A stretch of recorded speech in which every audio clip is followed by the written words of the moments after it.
Hurricane Helene is a major Category 4 monster A new hurricane. tornado warning No signs has been of weakening. issued. In fact, it's probably still strengthening. There's a new tornado warning now for Lawrence County, Georgia. Radar indicated rotation. So at this point, we need everybody in Lawrence County, Georgia, everybody in Effingham, Chatham County, Georgia, and Jasper County, South Carolina. And we need everybody in Long and Wayne counties in Georgia to be in their safe spots. And then the only place where we have actual confirmation is Bryan, Liberty, and Chatham County in Georgia. We've got a confirmed tornado warning there.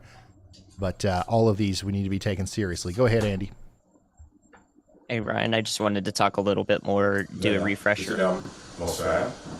Et nous remarquons c'est que il y a un problème de Internet et puis vent qui a pas de problème puisque les vent et la pluie, Internet l'a tombé. Mais malheureusement, on a dit que nous devons notre petit backup là, dans le travail, mais et pas de courant dans la zone, c'est une autre stratégie nous employer pour nous monter back sur l'écran. Malgré qu'il y ait plusieurs monde qui est là, mais quand même d'accord avec nous, c'est que c'est un autre petit moyen que nous avons gagné en cas que et il y a un courant, comme déjà annoncé que il a tapé un courant, donc à n'importe quel moment ou un autre, donc il a tapé un courant, mais c'est raison ça qui fait que nous arrivons dans une situation très difficile avec, grâce à la magie et des ongles, donc Marco utilise notre stratégie et puis lui remonter à la pente, c'est ça qui fait nous là, connaît là. Si il y a un qui dit ouais que nous sommes dans l'air, et puis nous sommes tombés, c'est à cause que tant qu'a pas de problème, tant qu'a créé une panique vraiment exagérée, qui est la cause que nous sommes capables, en quelque sorte, finir avec l'émission. Mais nous devons faire que nous faisons plusieurs stratégies pour nous sauter à monter, mais malheureusement, nous ne sommes pas capables de monter correctement. Donc, c'est un autre petit moyen nécessaire que nous avons utilisé pour nous capables de faire exactement et ça qui a passé. Parce que si vous faites que brancher avec ton courrier là, sous radio vibration inter, Marco gagne un petit écho parce que yes donc qui la cause que nous pas capables de parler avec nous bien, donc c'est pas dans même it's not the same way you always go on there every night.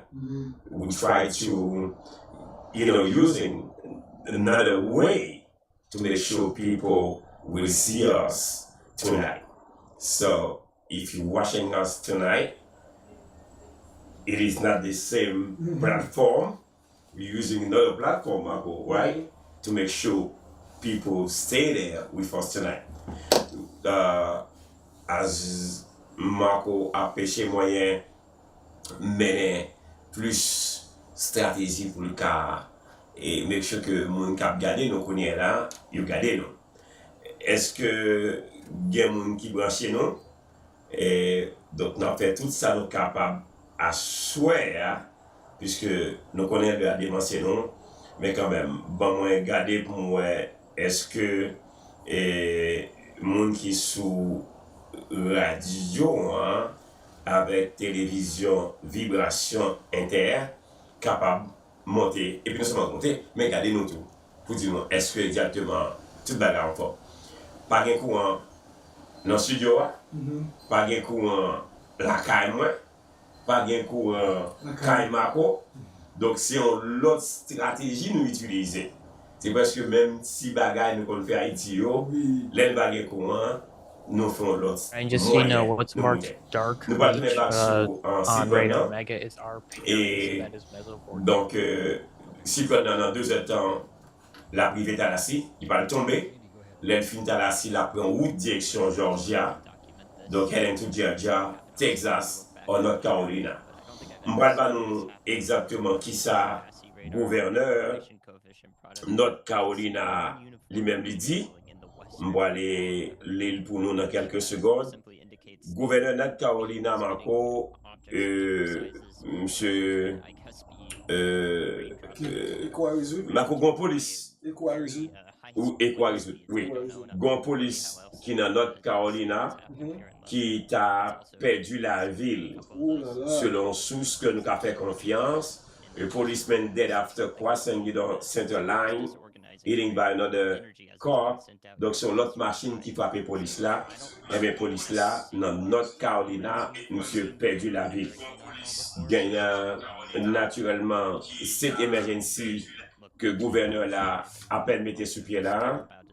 Non, il connaît. OK, alright, OK, maman. Donc, gagnant cette emergency que il a déclaré dans North Carolina, de cette emergency, head of Helene. Donc, gagnant et il a annoncé que cap privé dans zone North Carolina. Et puis, il a dit que Pigamoun, il prend la rue si on n'a pas besoin. Donc, gagnant, je m'excuse, donc gagnant, et il a annoncé un pile la pluie et flood zone damage can be anywhere. Donc, dans North Carolina. Gouverneur là, a demandé pour moun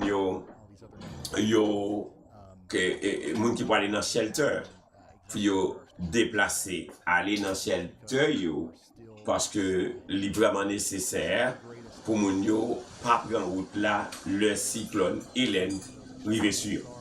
Mais experts ont annoncé que c'est 3 zones, 3 départements. Monsieur, mais Marco vient bail. Chercher lumière, mais Marco vient avec l'autre bagaille là. Chercher lumière. Marco a des lumières. Marco tourne à Haïti. Donc, gagnant et plusieurs monde qui ont essayé de quitter la zone là. Mais le gouverneur a dit moun yo puis autant le yo pas ba zone mandatory pour moun yo quitter la zone là. Ben c'est ça qu'a fait qu'on y a là. Donc si vous faites brancher radio, radio c'est vibration inter, c'est 7.3.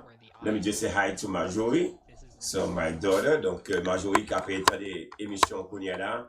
Merci à Marjorie, merci avec moun qui a monté, moun qui sur réseau, qui a regardé moun qu'on y a là. En attendant que hein? Oui.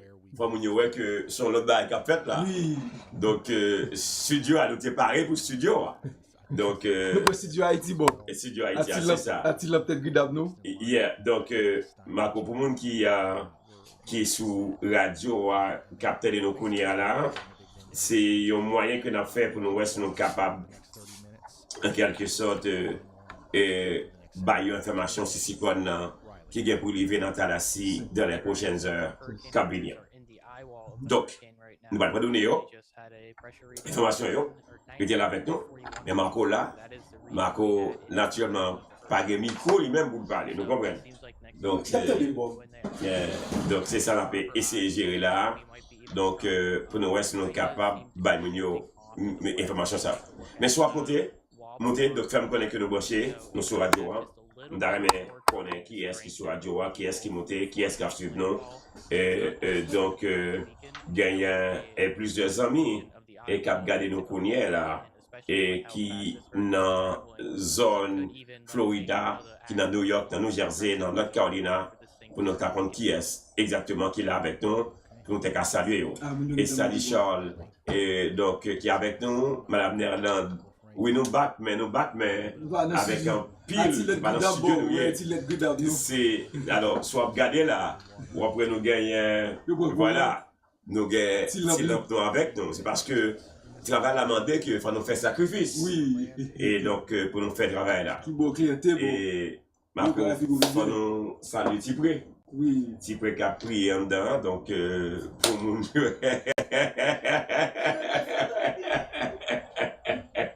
prier pour Cyclone ça. Oui, prier pour Cyclone là. Donc, il y a plusieurs personnes qui ont monté, Madame Nerland, qui est déjà montée dans le bac, et Sally Charles, et que Partagez le pour nous. nous mettons partager le là, parce que maintenant, travaille avec les moyens du bord, les faibles moyens, nous travaillons encore. Et je voulais pour nous comme ça. Et pas pour dire que nous faisons, nous venons là, nous devons venir, mais nous faisons avec les moyens du bord. Et pour 3 fois sur nous. Hein? Il prend 3 fois sur nous. Oui, il prend courant plusieurs fois. Oui. Plusieurs fois.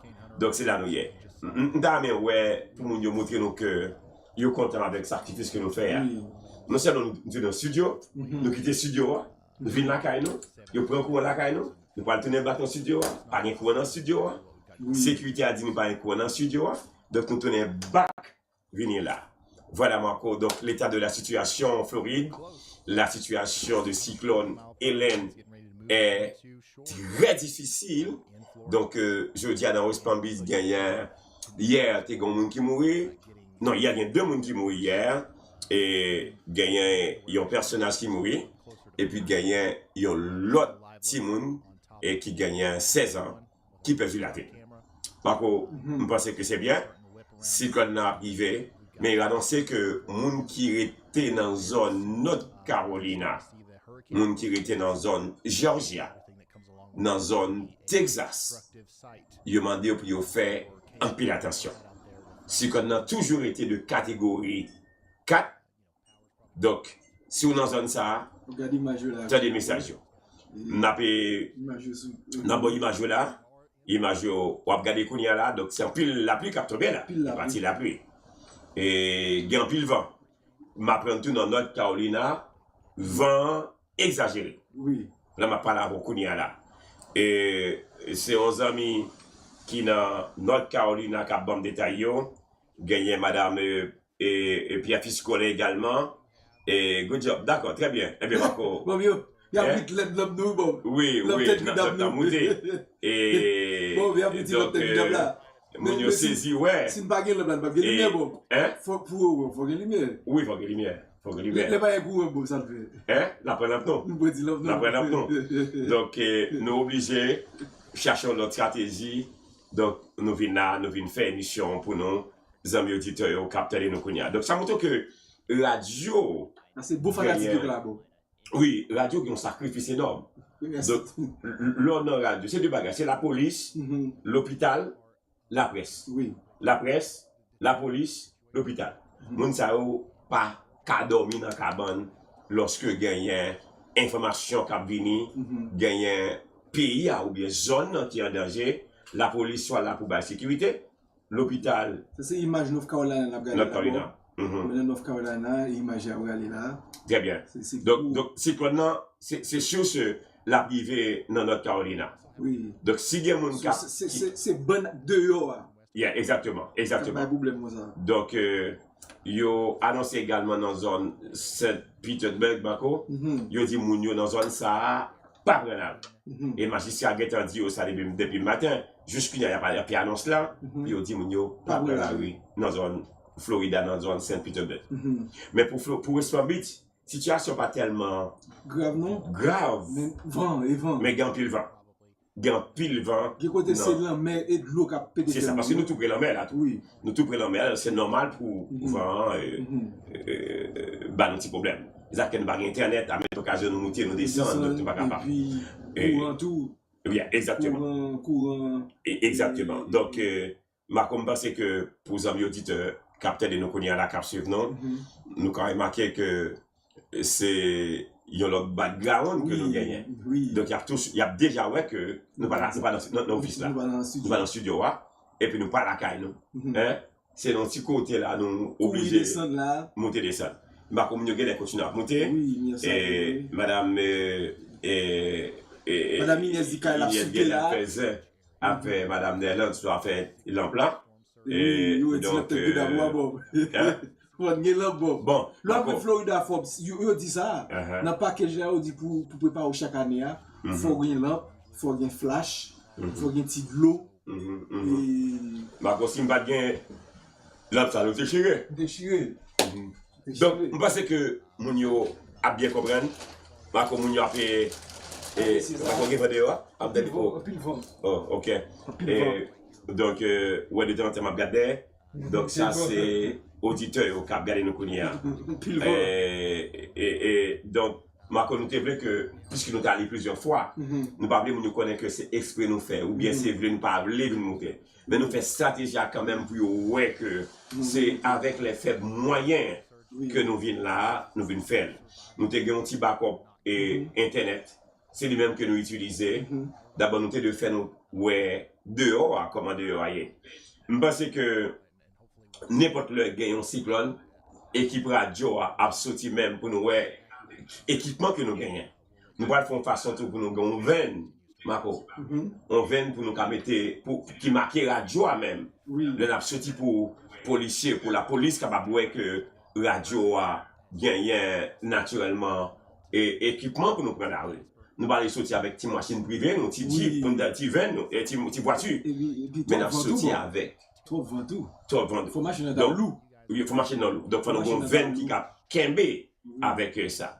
Donc, amis auditeurs, quel que soit côté nous, dans les États-Unis, en Haïti, dans le Sud là, nous pas dans le studio, mais nous dans un appartement, côté que nous avons les informations. Regardez l'image, t'as des images, et que gagnant. Ce cyclone là, il est presque arrivé, t'es là assis. Exactement. T'es là assis là. Donc, c'est à peu près moins de 1h30. Oui. Donc, si on adapte à la privée, et dans Talassi. Donc, nous devons que partager l'émission ça avec nous à Soya.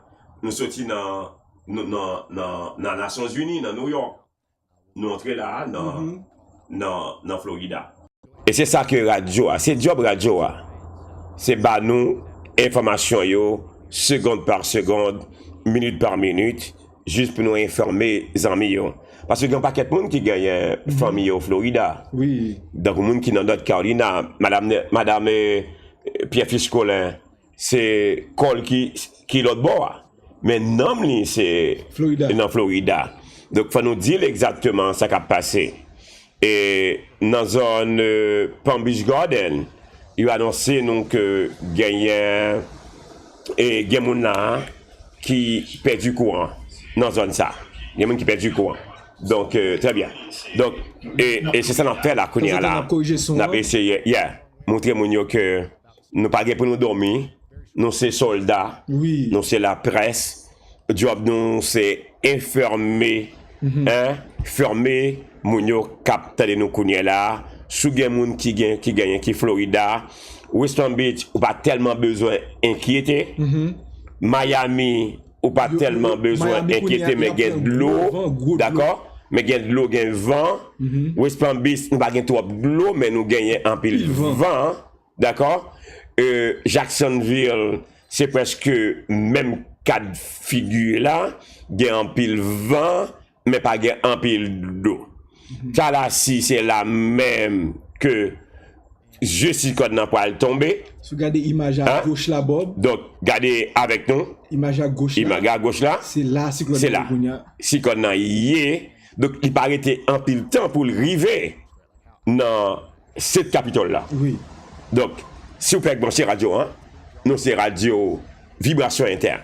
Bon, salut les gens qui dans Port-de-Paix, les gens qui dans Miami, dans New York, dans New Jersey, dans la France, North Carolina. Merci en pile. Merci en pile. Madame Dorvilus, à peine montée. Et Sally Charles, et l'emploi, oui, faut nous gagner l'emploi. Faut nous gagner image. Non, faut nous gagner image là. Faut nous gagner image là. C'est lui qui a fait moi, et dans l'éclairage là. Donc c'est ça que fait, nous sommes obligés que faire ça pour mon auditeur. Donc, Madame Nerland, il y a des gens qui West Palm Beach. Les besoins connaissent exactement qui s'est passé au West Palm Beach. C'est en pile vent. Donc, en pile vent. Pas de l'école. Est-ce que là? Donc, pas de l'école, je dis, est-ce que demain, il y a l'école? Ça, c'est demain matin, n'a pas cadeau. Est-ce que il y a l'école? parce que c'est suivi à suivre trajectoire cyclone non est-ce que le vient avec maximum de l'eau ou bien vent en attendant que le gouverneur prend les dernières décisions nécessaires. Kon qui m'a dit si ça Haïti ou Bob? Non pas Haïti. Non pas Haïti. Pas courant, il y a un cyclone. Et bam saluer Milric et Nicolas qui branché radio en connaît là. Nous dans West Palm Beach, Florida. Oui. Puisque je dis à si on joue très on t'a dit la Marco. En pile activité. En pile activité de l'ONU et tu gagné plusieurs présidents qui viennent parler dans l'ONU. Nous gagnons maman checké barre pour moi, maman checké information pour moi. Donc gagnant non seulement Cyclone non, mais Cyclone non c'est plus important pour un pile monde qui dans Florida. Oui. Pendant mon dans politique on parler de causes des affaires Nations Unies. Mais il y a un bagage qui menace vie monde que nous te voulons nous-mêmes faire moun yo connaître. Mais yeux cyclone exactement. Yeux cyclone. Mais yeux cyclone non. Alors ma connaît côté vous et on avion al checker dans yeux cyclone non pour ouais et intention qui bol pour aller. Oui. Donc si alors avion arrivé que donc fini la prend direction directement North Carolina. Mais la passante de Georgia. La passante de Georgia. La passante de Georgia. Yeah. Donc faut que nous fassions un peu attention. Mon Georgia yo, mon North Carolina. Atlanta yo. Hein? Il faut le passer à Atlanta. Exactement. Oui, il parle Georgia, Texas, toute zone ça va la passer là-dedans yo. Mais c'est ça que fait nous gagner auditeur nous yo qui dans North Carolina, madame Pierre-Fils, madame Maryse Joseph puisque n'a essayé alors ça n'a fait là ne pas faire pour nous. Oui. Parce que si qu'on a presque quitté nous là-bas ici presque quitté nous. Mais la montée, nous faut nous make sure que nous gagnons yeux nous sur North Carolina. Donc il fait et nous fait travail ça parce que ça il faut mettre la guide là puis devant.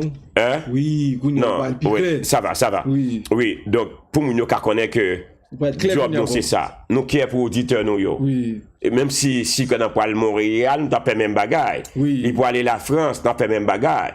Donc c'est job nous pour nous informer auditeurs. Ça c'est yeux cyclone Bob qui va entrer là assis là. On prend.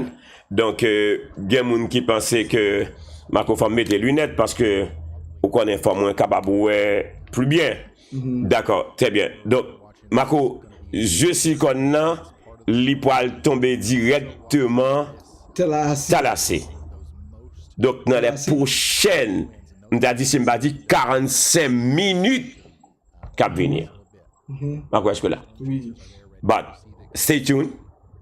Radio Vibration Inter 107.3. Nous avons étant des informations que y a bail de une station de radio dans Tallahassee. Donc nous obligés non seulement d'avoir information Marco, mais nous même tout n'a pris information dans radio locale de Tallahassee pour nous retransmettre directement à Haïtiens qui parlent anglais ou bien qui parlent ici et qui dans l'autre côté. Right up towards Tybee Island, specifically Little Tybee Island. Gontier Island dans zone Tallahassee. Portion of the western side of Tybee Island. Dans zone ouest Tallahassee. Make a beeline up towards White Marsh Island and eventually the eastern side of Savannah, Georgia. Et zone ça, Marco ouais. N'est toujours parler de Georgia. Parce que si qu'on c'est là le parler. Il a passé Georgia pour la passer Georgia. Donc, depuis le cyclone a tellement large bon. Pendant la Florida, il est arrivé North Carolina. Il était Georgia, il était North Carolina. Donc c'est ça que madame Pierre Fista a parlé avec moi. Il dit pendant le titre sous Kacha tout à l'heure, il sentit que chez Zapsouki avec lui. Waouh!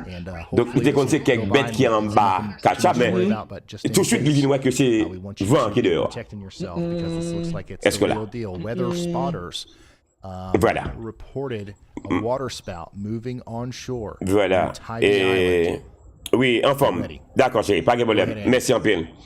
Et Thanks, Ryan. mon cap dit pour nous faire attention, donc merci un peu. Bon, North Carolina, il est là, bon. Georgia, Hein? you're to Oui, the oui, southwest sous la of bonne the droite, là. KJGX, Oui. Central Georgia. Donc c'est ça, m'do. La pas approché vers North Carolina. Oui, au cyclone, non, bon. Les Florida, mais regardez, il est arrivé North Il est arrivé North Carolina. J'ai à Florida. J'ai à Florida. Mais pour aller à North Carolina. Parce que c'est deux catégories 4. Catégorie 4, il est large. Mako, ça c'est presque son pays. Large. Yeah, son pays. Et puis, go passe Florida. Exactement, c'est pas son pays. Donc, qui fait autorité au mandé moun yo, puis on fait un pile attention, un pile précaution. Donc, c'est ça les radios. Oui, bon, nous tout Nous partout. obligés d'être là pour nous donner mon information yo. Même s'il demandait pour le printemps, Oui. pas printemps pour nous faire. Oui. Bah moi et saluer Et même fan la et là-bas. la caille moi Et bon les fanatique. mots lampsa. D'accord. Et ça lui dit le changer la caille les louer lampsa. Oui, là, à son nécessité, bon. Sous nécessité, oui, oui, à bien foutre, d'accord, c'est levé. Donc, nous là, nous suivons pour de près, nous attendons des reportages, et puis pour nous informer auditeurs radio, vibration Il y a intérieure. bon pile d'informations jusqu'à ce que. Si qu'on a quitté. Et pas cyclone, non, bon. Jusqu'à ce que le computer a mouru, parce que sous batterie. Oui, c'est sous réserve, nous. C'est réserve, nous. C'est sous réserve, nous, là. Bon, là, j'ai deux, bon. Hein? Bon, là, j'ai deux. Oui, vent dehors. Vous côté est bon pour nous. Oui. Comme nous entendez que gain vent dehors, c'est pas c'est pas hein? Donc Marco vent exagéré dehors là. Vent très fort dehors. Nous avons une fenêtre nous ouvert là, mais vent tellement bas problème. Donc, et puis on doit faire chaud. Oui, on doit faire chaud parce que pas de position. Pas gain exactement. Et puis, Internet là, pas de problème. Oui. Donc, c'est avec les faibles moyens Mais on a bien passé là-bas. que nous avons passé là, qu'on est là, puisque je connais madame. Mais faut faire un petit le blanc, tout petit. Hein? Oui, nous avons le blanc. Nous avons le blanc. En attendant que nous prenons information sur North Carolina, avec sur Florida, nous allons tourner back avec, oui, avec les amis auditeurs. Qui pas de gain qui pas de ouais que Edgar du Blanc jodi a en attendant que nous-mêmes nous tourner pour nous capables bailler mon yo exactement ça qui a passé sous Cyclone là. Donc les blancs font belle discours jodi à bon. Qui est-ce que demain à l'école dans le collège yo et nous gagnons majorité qui a fait travail ça pour nous. Est-ce que demain à l'école, gain travail et est-ce que qui ça capable ouvert demain et au niveau de West Palm Beach ou bien Tallahassee? Marco Gomboui là. D'accord. D'accord. Donc voilà, et nous allons aller tourner back dans l'Assemblée générale Nations Unies.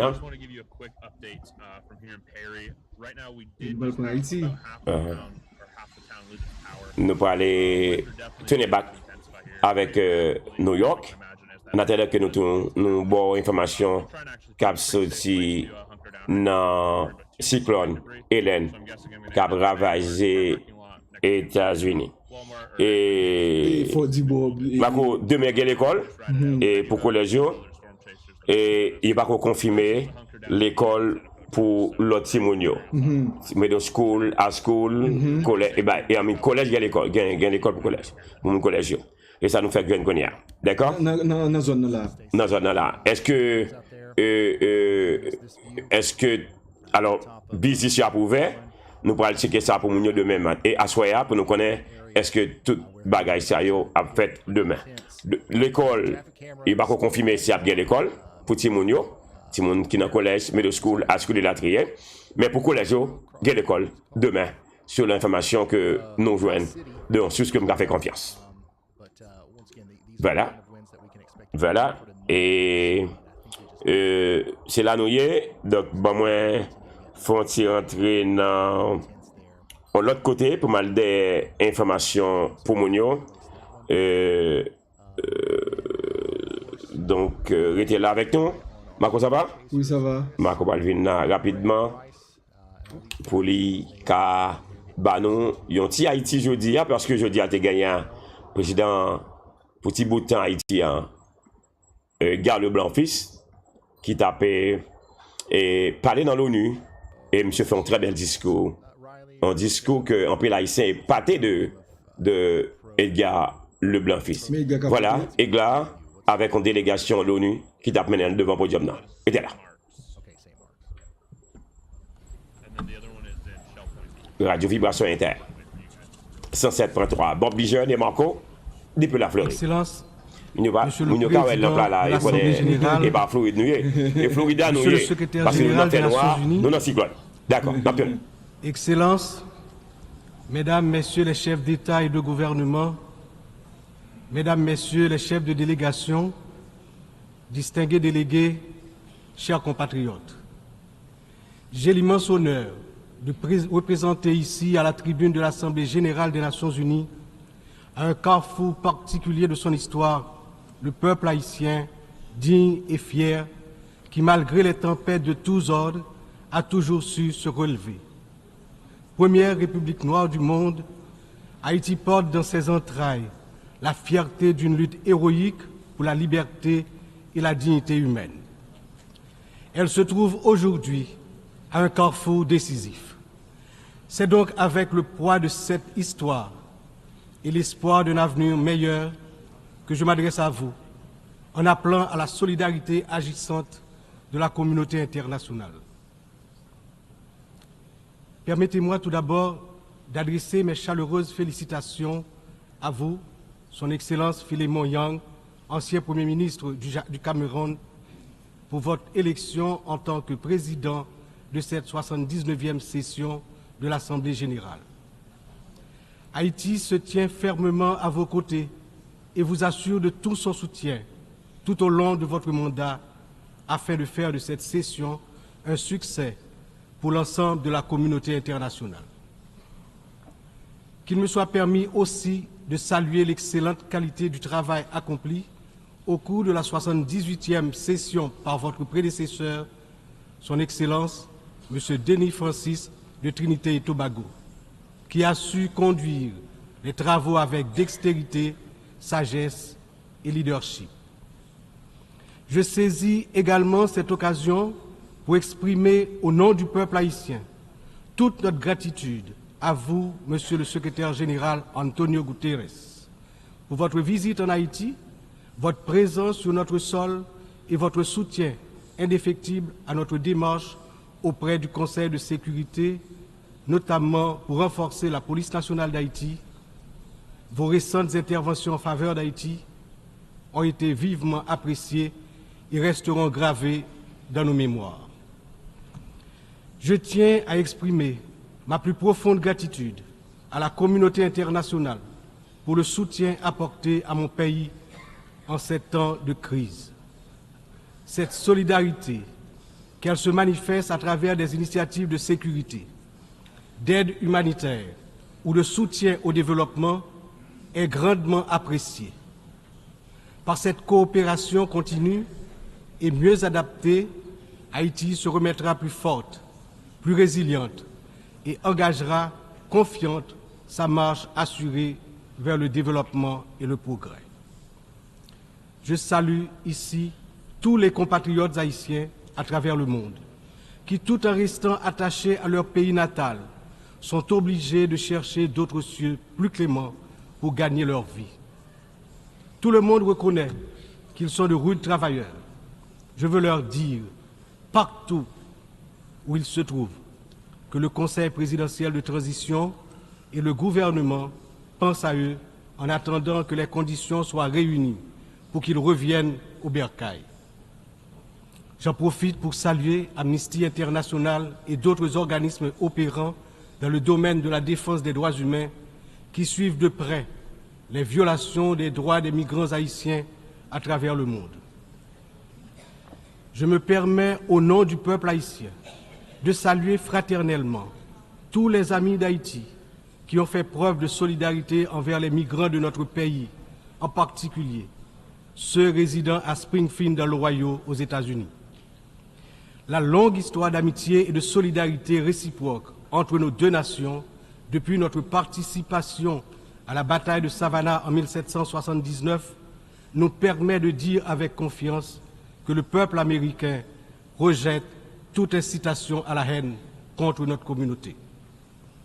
La participation active des immigrés haïtiens à différents niveaux de la vie des États-Unis est tangible et significative. À cet égard, les passions qui émergent naturellement lors d'une campagne électorale ne devraient en aucun cas servir de prétexte à la xénophobie ou au racisme dans un pays tel que les États-Unis, une nation forgée par des immigrants de toutes origines et qui s'est érigée en modèle de démocratie à l'échelle mondiale. Monsieur le Président, Excellences, Mesdames et Messieurs, le thème de cette 79e Assemblée générale, ne laisser personne de côté, agir ensemble pour la paix, le développement durable et la dignité humaine des générations présentes et futures, résonne profondément avec les défis majeurs auxquels le monde est confronté aujourd'hui. Ce thème est un appel urgent à l'unité et à la coopération internationale dans un contexte où les inégalités, les conflits et la crise climatique exacerbent la vulnérabilité de millions de personnes à travers le globe. Alors que de nombreuses nations peinent à atteindre les objectifs de développement durable, il est plus que jamais nécessaire de garantir que toutes les voix, en particulier celles des plus marginalisées, soient incluses dans les processus de décision mondiaux. Cette thématique revêt également une importance capitale dans le contexte de la crise actuelle en Haïti. Il incarne l'essence même de notre lutte pour restaurer la paix et la stabilité, tout en assurant que chaque citoyen haïtien, chaque citoyenne puisse jouir de ses droits fondamentaux. Agir ensemble, comme le souligne le thème, est essentiel pour Haïti, car notre redressement ne peut se faire pleinement sans cette solidarité internationale. Monsieur le Président, Excellences, Mesdames et Messieurs, aujourd'hui notre monde est confronté à des défis d'une ampleur sans précédent, des défis qui préoccupent profondément l'ensemble de la communauté internationale. Les Nations Unies, dans leur mission historique de promouvoir la paix, la sécurité et le développement durable, se retrouvent en première ligne face à des crises qui menacent non seulement des nations isolées, mais l'ensemble de l'humanité. Le changement climatique est sans doute l'un des plus grands périls de notre époque. D'après les données récentes du groupe d'experts intergouvernemental sur l'évolution du climat, la température mondiale a déjà augmenté d'environ 1,1 degré centigrade depuis l'ère pré-industrielle. Cette élévation a provoqué une intensification des phénomènes climatiques extrêmes tels que les ouragans, les sécheresses, les inondations, des catastrophes qui affectent particulièrement les nations les plus vulnérables comme Haïti.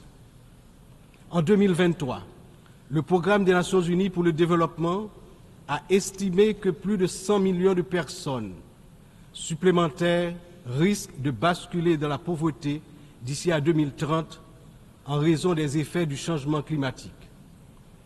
Pour Haïti, qui fait partie des pays les moins émetteurs de gaz à effet de serre, mais qui ont subi les impacts les plus dévastateurs, cette crise mondiale exacerbe nos difficultés à garantir la sécurité alimentaire, l'accès à l'eau potable et la stabilité économique.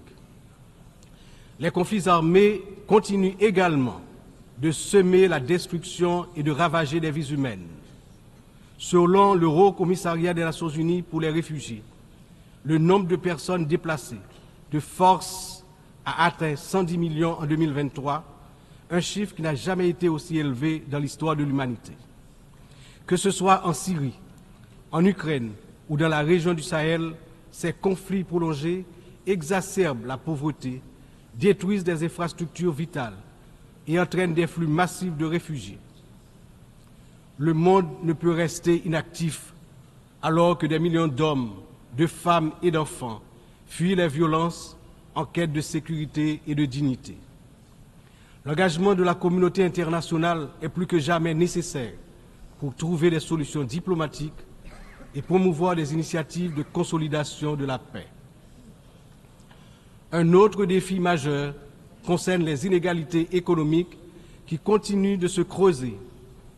Selon le rapport sur le développement humain 2023 du PNUD, près de 1,2 milliard de personnes vivent encore dans la pauvreté multidimensionnelle, c'est-à-dire qu'elles manquent d'accès à des services essentiels tels que la santé, l'éducation et des conditions de vie décentes. La pandémie de Covid-19 a amplifié ces inégalités, poussant des millions de personnes supplémentaires dans la pauvreté. Pour des nations comme Haïti, l'impact a été dévastateur. Avec un taux de pauvreté des plus élevés, le pays fait face à des défis structurels profonds. Mais ces inégalités ne sont pas seulement un problème haïtien, elles sont un problème mondial qui requiert des réformes économiques globales. En outre, les défis liés à l'insécurité alimentaire se sont intensifiés ces dernières années. Selon l'Organisation des Nations Unies pour l'alimentation et l'agriculture, plus de 735 millions de personnes dans le monde ont souffert de la faim en 2022, une augmentation alarmante qui reflète les perturbations causées par les conflits, les crises économiques et le changement climatique. Haïti, malheureusement, ne fait pas exception. Le Programme alimentaire mondial a récemment souligné que près de la moitié de la population haïtienne est en situation d'insécurité alimentaire aiguë. Cette situation n'est pas seulement une urgence humanitaire, mais une menace pour la stabilité de notre nation. Nous devons travailler ensemble pour renforcer les systèmes agricoles, garantir un accès équitable aux ressources alimentaires et lutter contre la faim de manière concertée et durable. Enfin, les progrès technologiques apportent de nouvelles opportunités, mais également de nouvelles menaces. L'accélération du développement de l'intelligence artificielle, la prolifération des cyberattaques, la désinformation mettent en danger la stabilité des démocraties à travers le monde. Le rapport de l'Union internationale des télécommunications montre que la fracture numérique reste un défi majeur avec près de 2,7 milliards de personnes n'ayant toujours pas accès à Internet en 2023. Haïti étant l'un des pays les moins connectés, doit impérativement bénéficier de soutien pour combler cette fracture numérique et participer pleinement à l'économie mondiale du XXIe siècle. Cette année, Haïti réaffirme son engagement en faveur de la préservation de notre patrimoine commun, les océans. C'est pourquoi j'annonce aujourd'hui avec fierté que Haïti signera l'accord sur la biodiversité marine au-delà des juridictions nationales, adopté le 19 juin 2023 et ouvert à la signature depuis le 20 septembre 2023. Cet accord est un outil crucial pour garantir la protection de la biodiversité marine, promouvoir une exploitation durable des ressources marines et renforcer la résilience des États insulaires comme le nôtre face aux défis du changement climatique. Haïti est déterminé à collaborer avec la communauté internationale pour s'assurer que cet accord profite à toute l'humanité, tout en contribuant à la protection des écosystèmes marins dont nous dépendons tous. Ces défis mondiaux ne peuvent être relevés que par un engagement renouvelé en faveur du multilatéralisme, de la solidarité et de l'action collective. Haïti, malgré ses difficultés, se tient prête à collaborer avec la communauté internationale pour surmonter ces crises et bâtir un avenir où la paix, la justice et la dignité humaine triomphent. Mais nous ne pouvons y arriver seuls. C'est ensemble que nous devons agir pour garantir que personne ne soit laissé de côté. Excellences, Mesdames, Messieurs, en proclamant l'indépendance d'Haïti le 1er janvier 1804, le général Jean-Jacques Dessalines, père fondateur de notre patrie, a donné aux droits de l'homme leur caractère universel. En d'autres termes, avec le triomphe de la révolution haïtienne de 1804, ayant lancé le processus de démantèlement de l'ordre colonial et esclavagiste, les droits de l'homme ont cessé d'être uniquement les droits de l'homme blanc pour devenir les droits de tous les hommes, de toutes les femmes, c'est-à-dire les droits de l'humanité tout entière. À ce titre, en tant que représentant de la République d'Haïti, porte-parole officiel du peuple haïtien, je me vois dans l'obligation d'attirer l'attention des dirigeants des grandes puissances sur le danger de guerre nucléaire menaçant l'existence des peuples sur tous les continents. Dans cette optique, au nom de la République d'Haïti, je lance un vibrant appel aux chefs d'État de tous les pays membres des Nations Unies pour leur demander d'éviter à l'humanité le péril de la fin de la civilisation sur Terre. Monsieur le Président, Excellences, Mesdames et Messieurs, je m'exprime aujourd'hui avec l'expérience de plusieurs années consacrées au service de mon pays. Mon parcours politique, profondément ancré dans l'histoire d'Haïti, m'a permis de traverser de nombreuses épreuves, toujours avec un même objectif, le progrès de mon pays, la fierté, la dignité restaurée et le bien-être du peuple haïtien meurtri. Ayant présidé le Sénat de la République de 1995 à 2000, puis ayant été témoin de moments critiques de notre histoire politique, j'ai vu de près les défis auxquels notre nation a été confrontée. Mon engagement politique remonte à une époque où les luttes pour la stabilité et la démocratie étaient omniprésentes. Aujourd'hui, en tant que président du Conseil présidentiel de transition, je me retrouve à nouveau à un moment charnière de l'histoire d'Haïti. Mon parcours m'a enseigné que la résilience et la volonté collective sont les seules voies pour garantir un avenir stable et prospère. C'est avec cette vision, ce dévouement et la force que confère cette riche expérience politique que je m'engage à conduire la transition déterminée à mener Haïti vers la paix, la sécurité et la démocratie participative par la tenue de la conférence nationale, le renouvellement du personnel politique à travers des élections libres, crédibles, transparentes. Le peuple haïtien, malgré ces épreuves auxquelles il est confronté, refuse de se laisser submerger par le désespoir. Des défis d'une ampleur sans précédent, une violence dévastatrice, une instabilité politique persistante, une précarité quasi générale et une pauvreté dégradante se posent à son intelligence et à ses capacités d'action. Au milieu de cette tempête, il a compris qu'il lui fallait prendre une décision courageuse, celle de se mettre ensemble, de s'unir malgré les différences profondes pour pouvoir se relever et se mettre en marche, en toute confiance, vers la sortie de la crise multidimensionnelle qui l'afflige depuis déjà trop longtemps.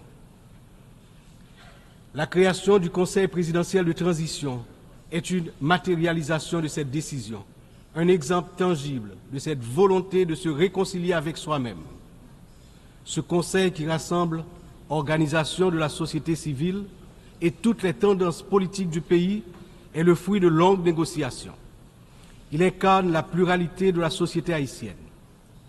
Sa feuille de route est claire: restaurer la sécurité publique, organiser des élections libres, transparentes à la fin de l'année 2025, rétablir la confiance dans les institutions de l'État. Pour y parvenir, nous, responsables au plus haut niveau de l'État, savons que nous aurons besoin du soutien de la communauté internationale.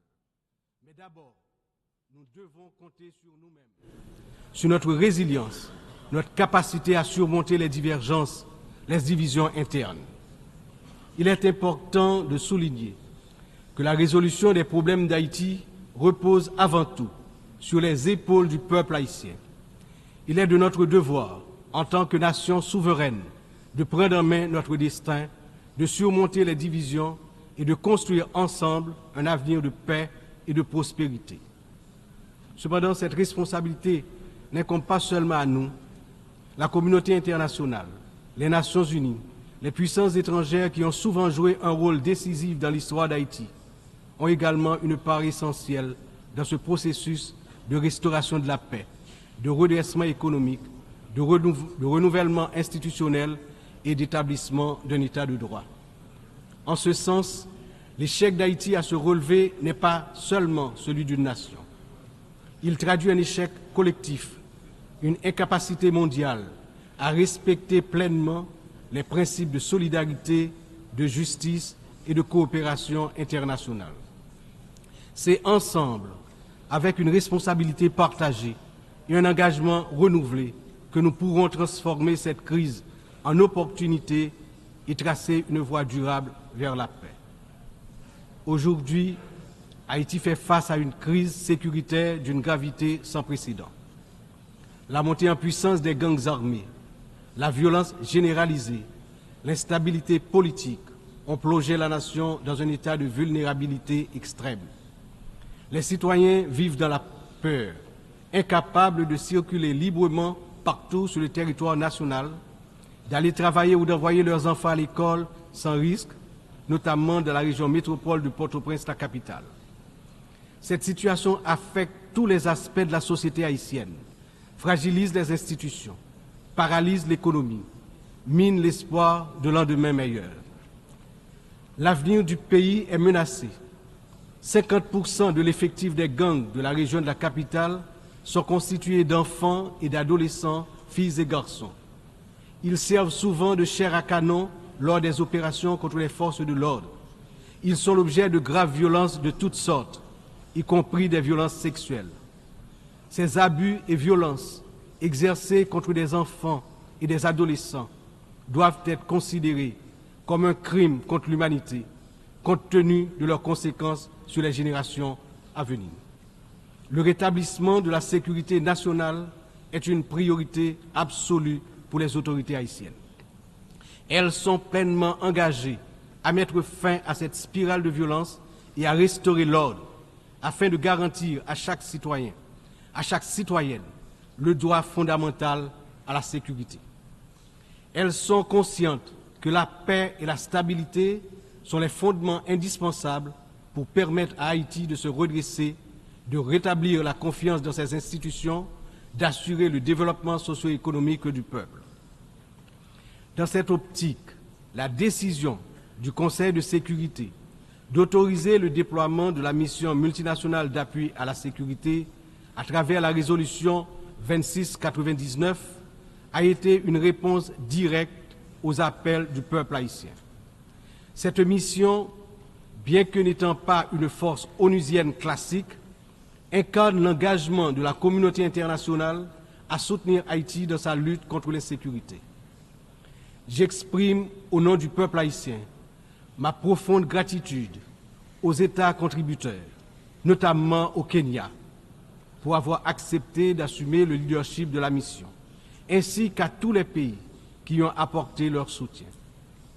Les forces de sécurité nationale, avec l'appui de la mission, ont déjà montré des résultats tangibles sur le terrain permettant à la population de retrouver progressivement une certaine normalité.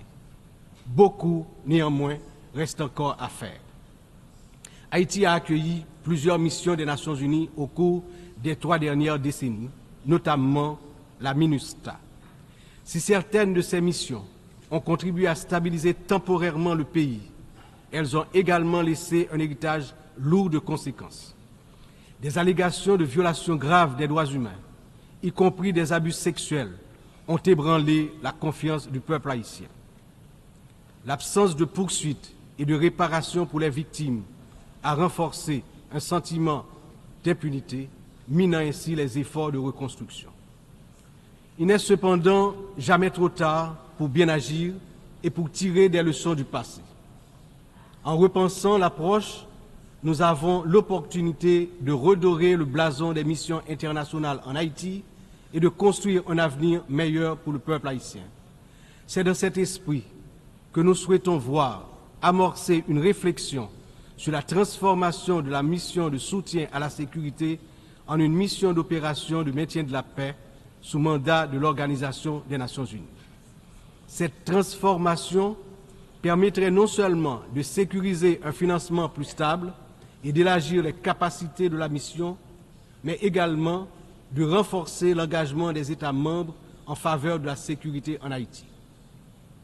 Je suis convaincu que ce changement de statut, tout en s'assurant que les erreurs du passé ne se répètent pas, garantira le plein succès de la mission en Haïti.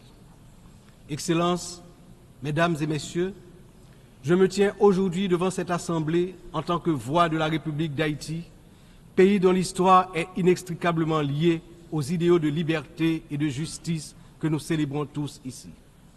Mais Haïti, la première nation noire indépendante du monde, est aussi la grande victime d'une injustice historique qui a non seulement retardé son développement, a aussi marqué son peuple d'un fardeau dont les répercussions se font encore sentir.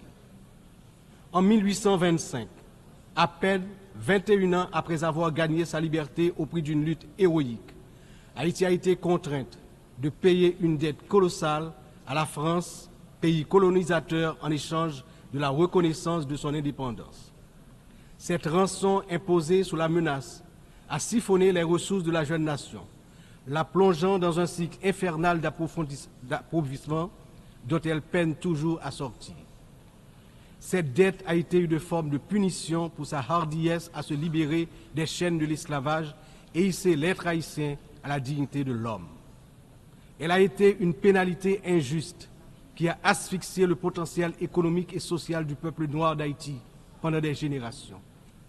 Dans le contexte d'aujourd'hui, où plus que jamais, l'attention est portée sur les efforts pour restaurer sans délai la sécurité et répondre aux immenses besoins humanitaires en Haïti, il me paraît important d'attirer l'attention de l'Assemblée sur les séquelles du passé colonial et des rançons payées à certaines puissances qui ont largement hypothéqué le développement d'Haïti.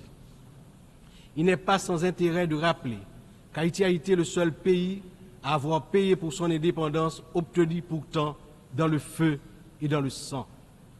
À la veille du bicentenaire de cet événement inédit dans l'histoire du monde, n'est-il pas venu le moment de la restitution des montants consentis? À cet égard, mon pays s'est félicité des propositions formulées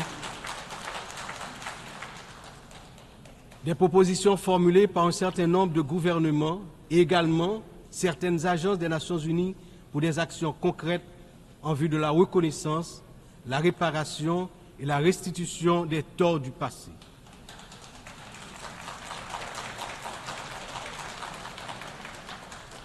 Haïti a confiance sans réserve dans l'Organisation des Nations Unies, dont les piliers sont la lutte pour l'égalité entre les peuples et le maintien de la paix entre les nations, pour jouer son rôle notamment dans la mise en place des mécanismes appropriés pour faciliter le dialogue entre les pays victimes de la colonisation et les anciennes puissances coloniales.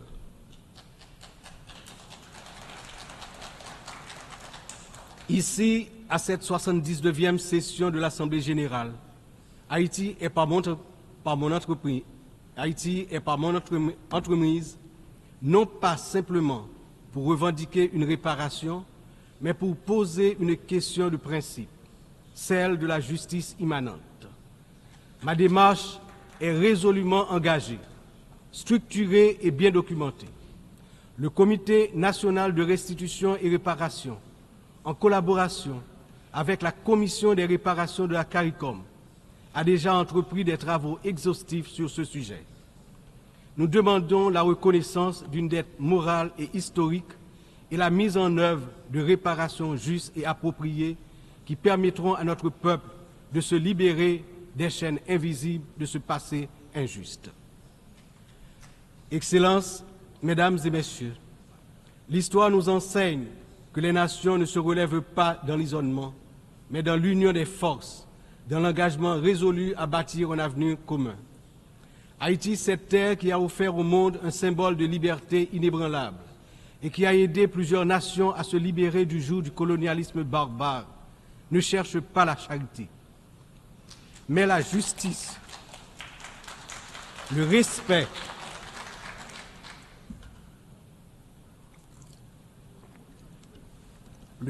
de sa dignité et de son droit à une existence digne et prospère. Les défis auxquels nous sommes confrontés aujourd'hui sont certes immenses, mais ils ne sont pas insurmontables. Ils exigent de nous tous une vision partagée, un sens profond de notre humanité commune et la détermination à transformer les crises en occasion de renouveau.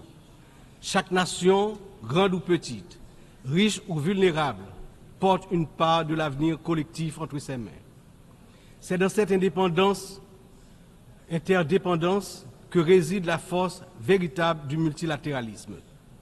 Que ce débat général soit le moment où nous réaffirmons notre engagement indéfectible envers la paix, la dignité humaine et le développement durable, car ce que nous faisons aujourd'hui résonnera dans les siècles à venir. L'histoire jugera la manière dont nous aurons su répondre aux défis de notre temps.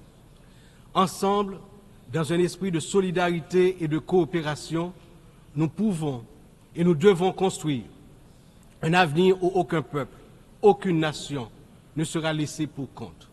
Vive Haïti! Vive la coopération internationale! Demain, un autre pays, demain, un autre monde. Je vous remercie pour votre attention.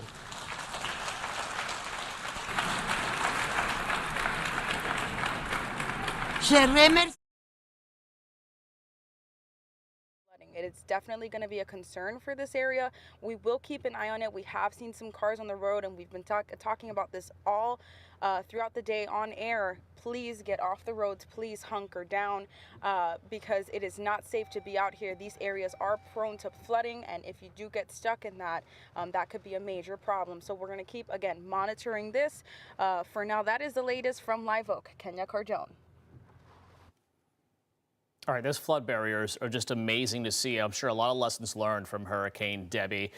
We are working to show you pictures from other neighborhoods around the Big Bend. While we are working to do that, I want to let you all know in the back that we do have a pretty intense traffic camera in Weather 2, it looks like, Riley. If we want to pull that up, I would love to show you what is going on in Perry.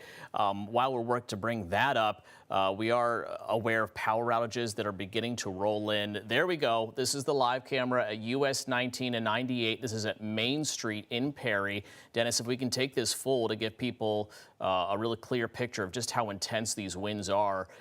Take a look at the camera shaking there, the wind streaking the rain across the lens there. The most powerful part of this storm is just beginning to enter the Perry neighborhood, and we do expect there to be power outages there as these winds continue to increase. Our Capitol reporter Forrest Saunders is standing by near the Tallahassee, or rather Emergency Operations Center for the state of Florida in Tallahassee. Forrest, tell us what you're seeing. Guys, I don't know if you can hear me right now. That loud noise that you're hearing is not the wind. It's actually the generator here at the EOC. Just about 2 minutes ago, we lost power here at the State Emergency Operations Center. Now, as you can hear, that's a big boy, and it is turning out power enough to power this entire building, which is necessary because you have a continuity of government issue here in Tallahassee without this building. You have got the governor, his staff, various departments all inside, all ready to go for the next 48 hours to basically help the state recover after Helene moves out of the area. Now, one of the other things that's happening right now is we're starting to get the major impacts from this storm. We're starting to feel those really strong winds. The rain is now pretty much ongoing. It is not letting up. It was spitting a little bit earlier, but now we are getting a steady rainfall. And this is about what we expected, but the concern is that this storm is going to only get worse the further inland it goes. There are reports now that we're starting to see it make landfall. Again, the National Hurricane Center doesn't consider it making landfall until the center of the eye gets over land. So we still got a little ways to go. It looks like power was just restored here at the EOC. They were able to get it back on pretty quick. That's good news. But again, we are here in Tallahassee expecting potentially 90 to 100 miles per hour of wind. That is according to some of the weather experts that I've talked to here at the EOC. The western edge of that eye wall could very well hit this town. That would be unprecedented here in Tallahassee. We have not seen anything like it in recorded history. This town has not seen a hurricane that was at a Cat 3. This is a Cat 4. So this is potentially really, really nasty stuff. In fact, you heard from the Tallahassee mayor just a couple of hours ago. He was saying the damage could be really severe. Yesterday, he was saying it was unprecedented and a Cat 3 with a direct hit. We're just going to have to wait this thing out and see what happens. The trees, as you know, big issue here in Tallahassee.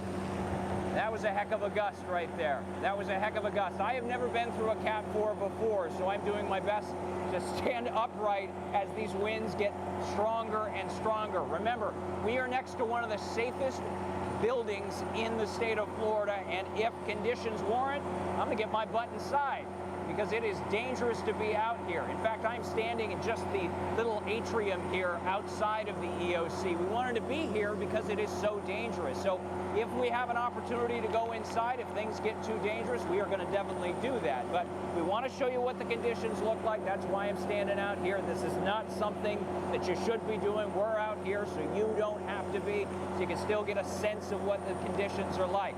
As I was saying, the trees, big issue here in Tallahassee, tree canopies all over the place. Here in Southwood specifically, this is a community that was built back in like 2005, 2006. These are fairly modern structures, which is wonderful, but they are surrounded by all of these trees. You also have saturated soil because of all the rain that we've had. Flash flooding is always a possibility. You mix that with heavy winds, and you got some nasty conditions. What we've been hearing from the Emergency Management Director, Kevin Guthrie, is that if you hear cracking or popping, especially if you're in the Tallahassee area, you should treat it like a tornado. You should go into the center part of your house. You should get into a bathtub. You should try and cover yourself with like a heavy blanket, potentially a thin mattress, to keep your body safe until that cracking and popping stops. These trees can be devastating. There are big sons of guns out here in Tallahassee. You got to be careful.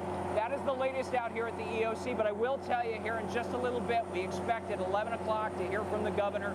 That is when Helene is expected to make official landfall in the state of Florida. He's going to update us with the latest information, whether or not there have been any kinds of serious issues, whether or not we've seen any kind of casualties yet. This storm obviously came up along the side, the east coast of Florida, and it caused a lot of damage and some nasty conditions. And so we are going to find out the latest, the extent of that damage. All of that's going to happen at 11 o'clock, so that's definitely something you're going to want to listen to. But in the meantime, be as safe as you can until this storm passes. That's the latest out here at the state EOC. Forrest, excellent advice, because we're seeing the eye wall making some inland progress through Taylor, southern Jefferson County, and that is also resulting in those power outages that Forrest had mentioned. The power went out at the EOC, the generator kicked in within Leon County. Now about 8,000 customers that have lost power. Those numbers are bound to increase. About 3,500 for Taylor County, getting into the 1,000 range within the Swanee Valley as well. And even across the areas where the winds are not quite as intense, the numbers are beginning to pop higher in the hundreds across portions of the tri-state. So we're going to see these percentages increase. Already about half of the service in Lafayette County has been lost. And again, these are not going to be numbers that go down very quickly. So we'll sample some other locations with a wind gust to downtown Tallahassee from the WeatherStem camera and observation network. 27-mile-per-hour gust at the Challenger Learning Center. At last check on FAMU, 32-mile-per-hour gust from the north. So that's definitely the western side of where we have the circulation. So it's predominantly a north wind that's occurring across most of the Tallahassee metro area. Florida State University, still a mild gust for the time being at 32. But once we start to see closer approach of that eye wall in the western areas, that can certainly change things. And right now in South Georgia, I did get a text from a friend there who said the bands are already kicking up and the winds are gusting. Hey, Hira, we're seeing a little bit of a wind gust, but that sort of trend is going to continue to increase for you in Lowndes County. We don't want to disregard our inland South Georgia friends and neighbors, because yes, you'll have some wind impacts as well. And even in the Swanee County area and on I-10, not much traffic going around. That's a good thing, because the winds are gusting at about 47 miles per hour, and they can increase. Coming back to northeast Tallahassee, of course, not much to see at nighttime, but the wind gust there is at 29. So you get the idea that we do have some decent wind gusts, even over Ocklawahnee Bay. Those cameras still streaming. Winds have been gusting around 48 to near 50 miles per hour, and the rain just pelting the lens. But it's a good thing that, again, we still have some power service and internet connectivity there to get those cameras fed into the system and showing you what's going on, so you don't have to step outside. But again, hazardous weather with that eye wall moving in. That's why the extreme wind warning was put into effect, because of that possibility where you can have those winds either sustained or in gusts that can go above 115 miles per hour. So that is a common precaution, if you will, because of the landfall, the impending landfall of a Category 4 hurricane. It, again, like with the hurricane warning, it does not mean every place within that zone gets 115-mile-per-hour winds. It's just more likely to happen within that range where the eye is set to move onshore. So sampling of current sustained winds at last check was about 40 miles per hour in Perry, with a gust upwards of 63, and those numbers are bound to climb higher because of where we're seeing the approach of that eye wall. And again, it kind of restructures, kind of moving around, but nonetheless, that is the banding effect that we have that is going to continue to increase those winds within Taylor County all up and down the Highway 19 and 98 corridor.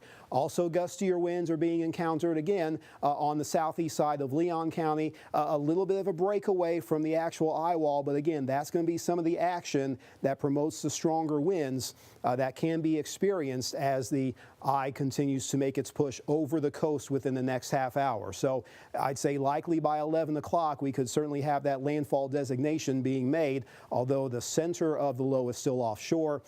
We're getting in on the banding where the most intense winds will be. So again, it's that 25, 30 mile buffer that I've mentioned in days previously, that we can still have the zone of concentrated winds that can gust upwards of hurricane force and be sustained well into the tropical storm range and can last for an hour or two. So that's what we're seeing, and this is what's going to continue to make move along and east of Highway 319. So there's going to be more of this effect, maybe certainly at a lesser extent than a peak wind gust of 140 or a Category 4 wind gust that would be more probable for the immediate coast. But with those heftier winds, even below that level, that's certainly going to cause more issues within the 319 region and especially to the east. So be prepared for that kind of action. It's now about 10:30, and this wind warning continues until midnight. So that kind of gives you a rough estimate as far as how long this will take in that particular region to get this action to move to the north. And even on the south side, there's going to be a little less of the actual wind speeds, but it'll be in a reverse sort of direction coming in from the northwest to west.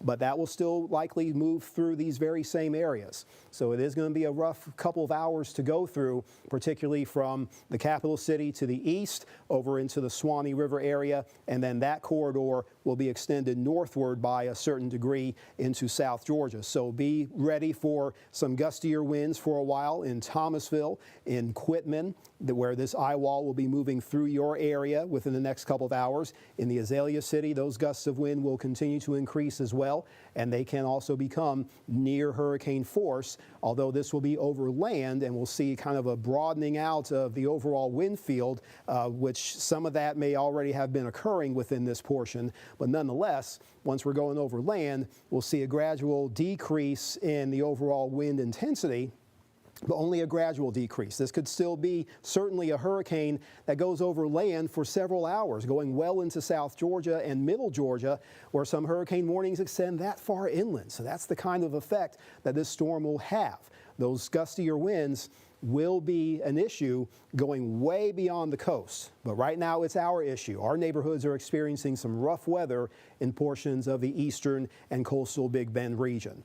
We are going to continue to monitor this progress because it will impact more areas and more people will start to feel the very strong wind effects that this storm is providing us. All right, thank you, Cass. As we continue to watch that eye wall move into Perry, I wanted to just update you. Those traffic cameras that we showed you just a few minutes ago, they show that the power is out there. We'll work to bring those cameras to you. For now, though, we want to take it to Kenzie Krieger. She is our neighborhood reporter in Crawfordville, where the wind and the rain are moving in. Kenzie, what are you seeing? You guys, it is really getting crazy here. This is not something to play around with. The rain and the wind has really picked up. You can see all that rain coming in. It's just blowing so fast. The rain is all over the place. We actually just saw a sign that went down outside of our hotel here in Crawfordville. It looks like the trees hit it and then the sign fell down on the ground, crashing.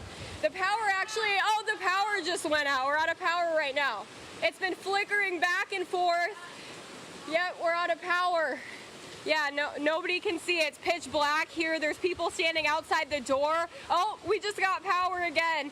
Yeah, so we see that sign over there. It just fell down completely. It was up there before. You can see the top of it. It cracked and then the bottom fell. But yeah, conditions have gotten really crazy so far. We just saw this pick up within the last couple of minutes. So we're just hoping that power will stay on here. A lot of people are crowding, just waiting and looking out and seeing what's going on. We just see a ton of rain coming down, and like I said, I can see the wind howling. But we will keep you updated. I'm going to send things back to the studio. All right, thank you, Kenzie. Incredible to just see the power going out and coming back on. Dennis, I want to pull up Weather 2 to show that traffic camera in Perry again, if we could, because the power is out in Perry. Take a look. It's in black and white now because it's using that infrared to show you the picture. If we can take this full to get a better idea of just how strong the winds are, look at the sign shaking. The lines there swinging from the poles, the wind just streaking that water across the camera. I've been watching this camera. We've seen the power flashes off in the distance. And so I'm sure we're going to see more scenes like we just saw with Kenzie in Crawfordville. We're going to see more neighborhoods like what Perry is going through, with the power going out, the wind picking up, debris flying through the air. Like we heard Kenzie say, that sign got knocked over. We heard Kenya Cardone in Live Oak talk about cones getting knocked over. This is moving north, and so you need to take your preparation seriously. You need to find a safe space, because these powerful winds with this extreme wind warning, they're going to continue moving inland. They are just at the shore now. We still have hours ahead of this because this is still a major hurricane with potentially life-threatening winds that could be really moving into your neighborhood over the next few hours. So we'll continue monitoring this power outage situation. I want to just take a quick look here live at the situation with FDOT. The roads, thank goodness, are relatively clear. We're not seeing any reports of crashes in the ABC 27 News viewing area. The interstates appear to be clear, so people are staying off of the roads, which is the safe thing to do as this extreme wind moves in. I mean, you remember during Idalia, we were live on the air as trees were crashing down onto the interstate. They had to shut down I-10. I-75 is probably going to be impacted by this storm as well, as those powerful storms and those powerful winds move to the north. I want to check quickly on Tallahassee power outages right now. I'm just looking now. All right, so we are over 10,000 customers affected in the city of Tallahassee alone. I'm seeing icons for power outages in every neighborhood in Tallahassee: northeast, southeast, southwest, northwest. And so power outages are becoming an increasing concern when it comes to the city of Tallahassee. I mean, take a look at this map. This is through our First to Know weather system. Leon County has 8,000 outages. That is likely to go up as these updates continue to come in. Perry showing Taylor County showing 5,000 outages.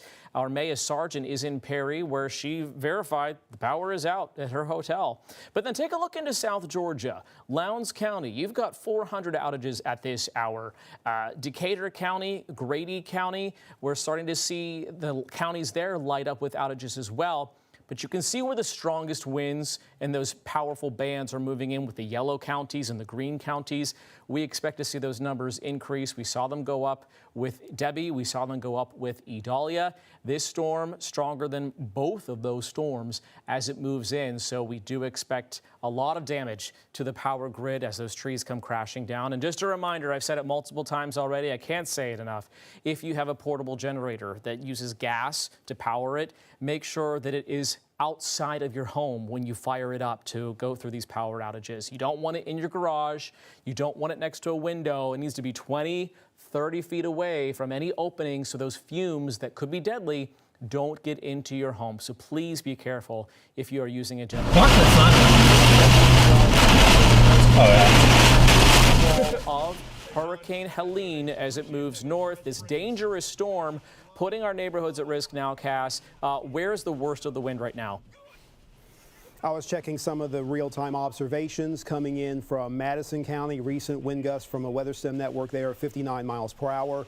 Also some higher wind gusts in Perry at the airport, 66 at last check. So these are going up, and with the eye wall that's upon the Perry vicinity right now, so seeing those kind of winds is not surprising, and seeing that the power is being lost also is not surprising. However, it is somewhat encouraging until we get more data coming in and more observations before perhaps some sources there are lost. It is somewhat encouraging that so far we have not gotten those very high winds. And that's not to say that they won't happen. I do certainly believe that we can have some of those more sustained winds, particularly on the backside here, moving into Steinhatchee. And in fact, I think there is an observation point there in Steinhatchee. I'm just going to step off and see if I can access that point. I know there was earlier an observation point there. Right now it's not reporting a wind speed right now, but it did have a maximum gust of 83 miles per hour from the WeatherStem mobile unit that was there. So again, more verification coming in that this storm is not kidding around and it's not playing around with us here in the eastern and central Big Bend. So those wind gusts are certainly kicking, and they'll continue to do so. That 83 mile per hour gust from Steinhatchee based on preliminary data. Look at the timestamp to see when that occurred, but most likely in the recent last half hour or so, with again that eye wall section on the eastern side going on top of Steinhatchee, right now rotating over Perry, likely affecting areas like near Wassissa, a little south of Osceola, but they'll be getting to you pretty soon, and then this portion of it wrapping around through St. Mark. So that is the area where we have that higher wind that can be connected to that extreme wind warning, but so far, at least when it comes to observations that have come in, it's been at a peak of about 80 miles per hour, 83 to be precise, and we'll just need to see how more information comes in from this zone, and especially how it can perhaps affect the wind gusts here within the metro. There has been a little breakaway from the northwest side of the band, and that has maybe enhanced some of the wind gusts, and that could have contributed to some of the power outages that we're starting to see across Leon County. Also, portions of Wakulla County, this will be more of a north to south movement of the wind, but it can certainly be accelerated in those gusts when a portion of this band kind of separates from the main wall. So again, we'll start to have the encountering of friction over land and the air moving through trees and around structures and whatnot. That can certainly disrupt the structure of the eye wall itself and maybe cause a little bit of decay, especially on the western side, which may reduce by a few notches just how intense those winds can be within this region. But still anticipate a time where some of those gustier trends will certainly traverse some of the territory here around eastern Wakulla County and southern portions of Leon County. I'm going to experiment a little bit with the velocity mode here. And again, this is not necessarily indicative of surface level winds, but the flash flood warning is certainly in place, and that's something that we have to consider as well. But trying to get a sampling of some of those numbers here with the velocity, that is something that gives us a little extra insight into how some of those winds are behaving. There are some observation points there, and there's still some elevated winds that are pretty hefty going offshore here. These are not surface level winds, but it is an indication a few thousand feet up that there's still healthy wind flow, and in fact the new data coming in still showing some elevated winds 3,000–4,000 feet up. They're still in the neighborhood of 82 to 100 miles per hour, and probably something very similar here on the eastern side. So winds aloft about 92 in portions of Madison County, winds aloft around 122 in Taylor County. So it gives you an idea of just how healthy it is when it comes to the wind flow at a certain elevation, and how that can influence the winds that occur at ground level within this region. So that's the type of hazard that we are facing here, where some of those winds can certainly be strong and sustained at a high-end tropical storm force, but those occasional gusts and even maybe right around the core where we can see those more hefty, sustained, even hurricane force winds. And again, having the actual data to verify this is very helpful. So we're going to continue to access that either on screen or off like I am right now, just to get some verification of some of those winds. A site in Mayo reporting a 68 mile per hour wind gust a little bit west of town. That's, I believe, another WeatherStem network there. Actually, it's from the UF-IFAS Fawn network from the observation point there. So we're getting in the information that we are seeing these winds actually getting to those concerning levels. Not quite to 115, but the trend is there, and Mayo kind of on the edge of the eye wall, if you will. But having that observation on the west side of town of 68, when the eye wall itself is just beginning to infringe upon the town of Mayo, beautiful town there. Loved eating at that restaurant there by the motel, but that's going to be one point where we certainly will have that ongoing increase of strong southeasterly winds that will affect folks who live in Lafayette County. And as mentioned, power was already lost to at least half of the customers, and with the edge of this eye wall moving over the Cooks Hammock area and the Highway 51 corridor, very likely that more power will be lost across that region. That is the gap, of course, that is the eye, and when half of this moves over land, that's when the landfall will be designated. And it's a sure bet that's going to be perhaps around the Keaton Beach area. We'll see exactly what kind of latitude, longitude they give the National Hurricane Center, and that will verify when the landfall comes in. We're coming up on the 11 o'clock hour, about 7 minutes away. We may not be at that precise landfall point, but it will be happening pretty soon, no doubt about that. And with the winds whirling around like they are, that's going to make the next hour or so pretty rough for portions of the eastern Big Bend, like what we've been saying, as well as around the metro Tallahassee area. So just hang tight if you are within this zone. It has kind of lost some of its intensity compared to when it was over the water. So again, as it's going over land, it starts to decay a little bit, and that could maybe reduce the overall extremity of the wind potential, not eliminating it, but it can reduce it somewhat compared to when we were seeing those high-level wind speeds at an elevation of about 6,000 feet earlier. Some of that information is what was considered in raising the intensity level of the storm, raising it to a Category 4. Now, will those winds be verified here at the surface?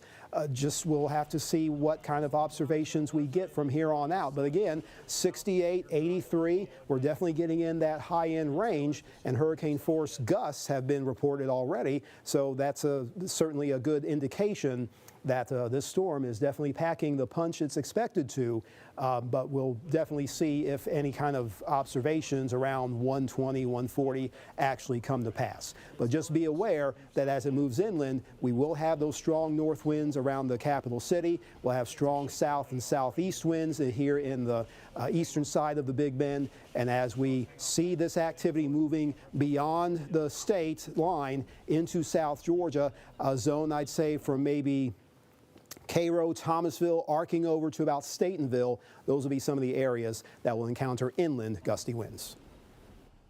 All right, thank you, Cass. I can hear the rain falling on our studio right now. I just want to update you on the storm surge situation. The official river gauge from the National Weather Service in Cedar Key, which is just outside our viewing area, shows the water has now climbed to 6.68 feet. Cedar Key is at major flood stage right now. The record is 6.8 feet. So the water is rising very rapidly in Cedar Key. We are still waiting to see if it's going to come up as rapidly in the Steinhatchee area. We'll let you know as soon as that happens. Our neighborhood reporter Terry Gilliam has been checking in with shelters and people who are finding a safe place to stay during this storm as these winds pick up. We want to check in with him now. He's in Tallahassee. Terry, where are you and what are you seeing?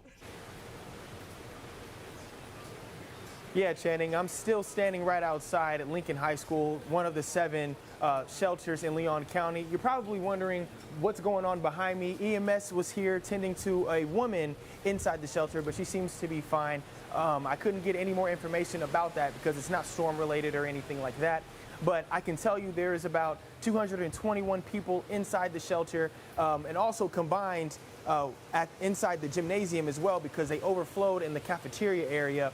There were about 20 people outside waiting to see the storm roll in, and I think staff from Lincoln High School decided that it's best for all of them to go inside, so they made sure everybody cleared out this entryway. Right now, only thing that's really going on right now is that the wind is picking up heavier than what it was when I got here. but I can tell you that everybody inside is they're having a good time. When I say having a good time, I mean they're just spending time with each other. And I was able to talk to a few neighbors. They're a little on edge, but they are safe inside. Channing? All right, Terry, thank you so much. I'm glad to hear that people are taking shelter. It's great to hear that the school district is opening up those doors and doing what they can to help neighbors in need. While we stand by here for our next report, I do want to ask Dennis if we can pull up Weather 2. I want to show you the live camera from Alligator Point. There we go. You can see the wind. It's frozen. There we go. It kind of comes and goes, the intense wind impacting the signal there. That is rain being just thrown at the camera. It looks like you're flying through space and those are comets flying past, but that is rain. And you can kind of make out the palm trees there along the coast as the outer bands of Hurricane Helene impact parts of Franklin County. Look at the upper right-hand corner of your screen. That's showing a north wind of looks like 50 miles per hour. And the wind's definitely picking up along the coast. We just saw a power outage happen in Crawfordville. We saw power outages in Perry. The power outages are adding up across our viewing area. The latest check in the city of Tallahassee shows 10,600 customers without power. Right now, I know parts of the All Saints neighborhood just lost power as well. We're hearing from viewers. So if you have reports and can let us know through our Facebook page or emailing our newsroom, we would love to hear what's happening in your neighborhood. So we'll continue monitoring that situation. I want to check on a few other places here while I have this pulled up here. All right, so earlier I told you that there were no issues on I-10. Now I'm seeing issues. So Florida Highway Patrol, they just added a few things. I just want to kind of go through this with you as I'm looking at it in real time. They do show that there is debris on the roadway. It's a tree down in the roadway on I-10. This is on I-10 westbound, mile marker 238. That's in the Greenville area.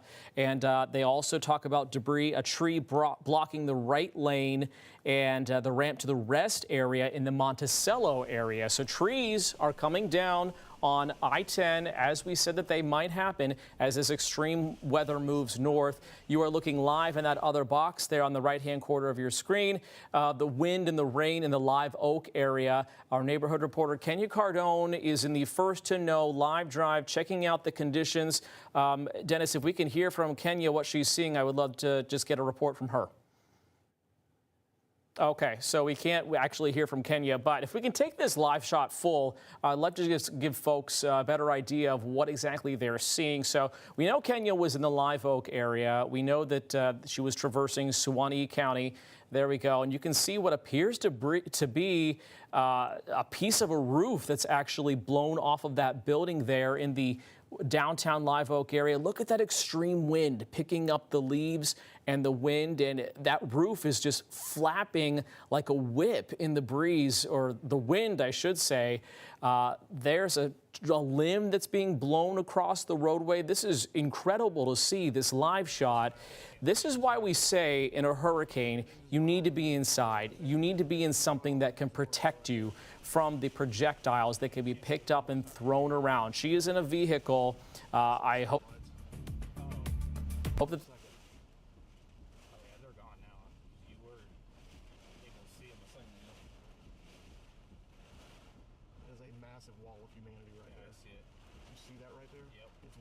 This way too. Is that a tornado?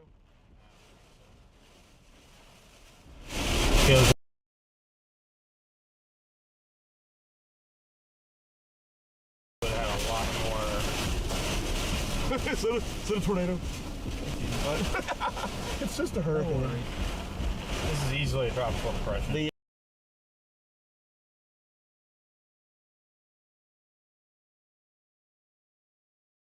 Walmart? That's the sign for this. That's the sign for the that's the price. Power is still on, FYI. Power is still on. No, I think they have problems. They got problems. Can we go a little bit further down? Is it Walmart still there? Yeah, it's spinning. Yeah. Oh my God.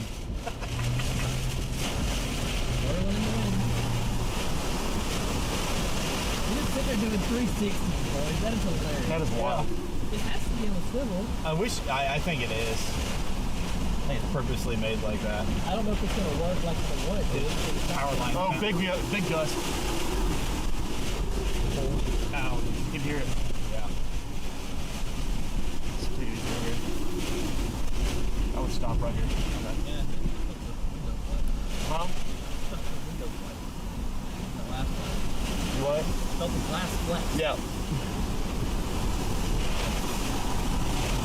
Oh my. We're good. This is where I wrote it out last time. Oh really? Yeah, the bank's right over there.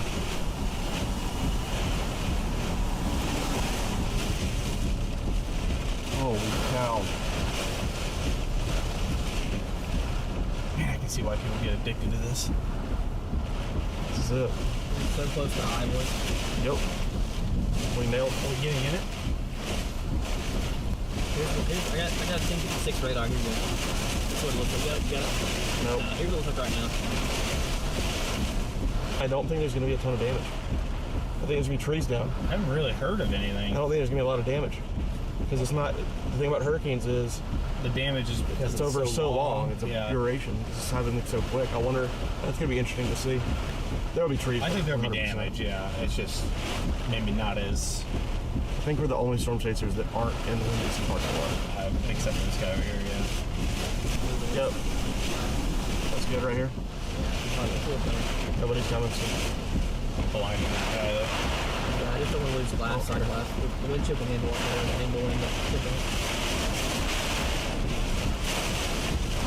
Steve Paul.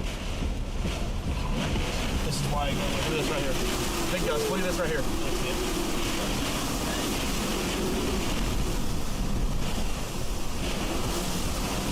Is there something blocking our wind? There's a building. It was like, go up here. A little bit further.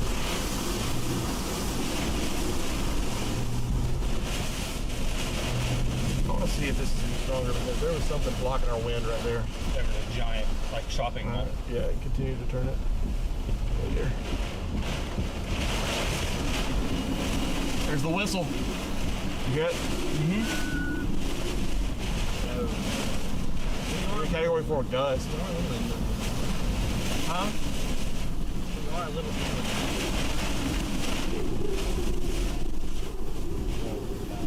That's a good one. Yeah, it is.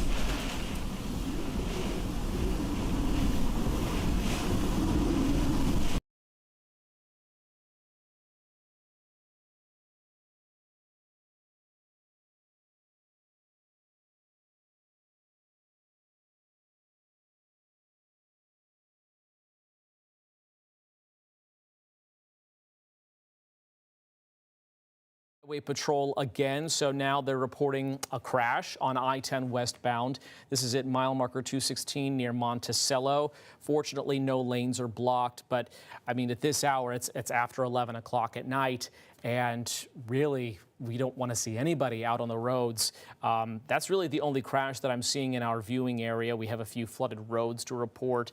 FHB is reporting a structure fire in Apalachicola. So when the power blows and when things get wild outside, things can go sideways, fuses can blow, and things can happen. So the scary thing is, or the concerning thing is, that first responders cannot respond to these kinds of emergencies when the winds get above a certain level. So, Dennis, I can hear you. If you want to direct me on where we're going to go next, I'll happily follow as this situation continues to unfold. Okay, we're going to go to First to Know Chief Meteorologist Casanova Nurse. He's got an updated look at where this powerful eye wall is. Cass, these power outages are just going to continue to add up, I'm afraid. They really are, and I had the power outage map up earlier, seeing the sampling of some of the power outages. That was before I noticed a tornado warning, but it's in the far eastern side of Hamilton County. It's more of a peripheral effect of a feeder band that's moving to the north. So that's kind of just out of our range of our viewing area, but it is a noteworthy item that we certainly still have the overall possibilities of those quick tropical spin-up tornadoes. A tornado watch actually has been extended in this region until 6 o'clock in the morning. So there's still going to be that hazard to contend with as well going into that time frame.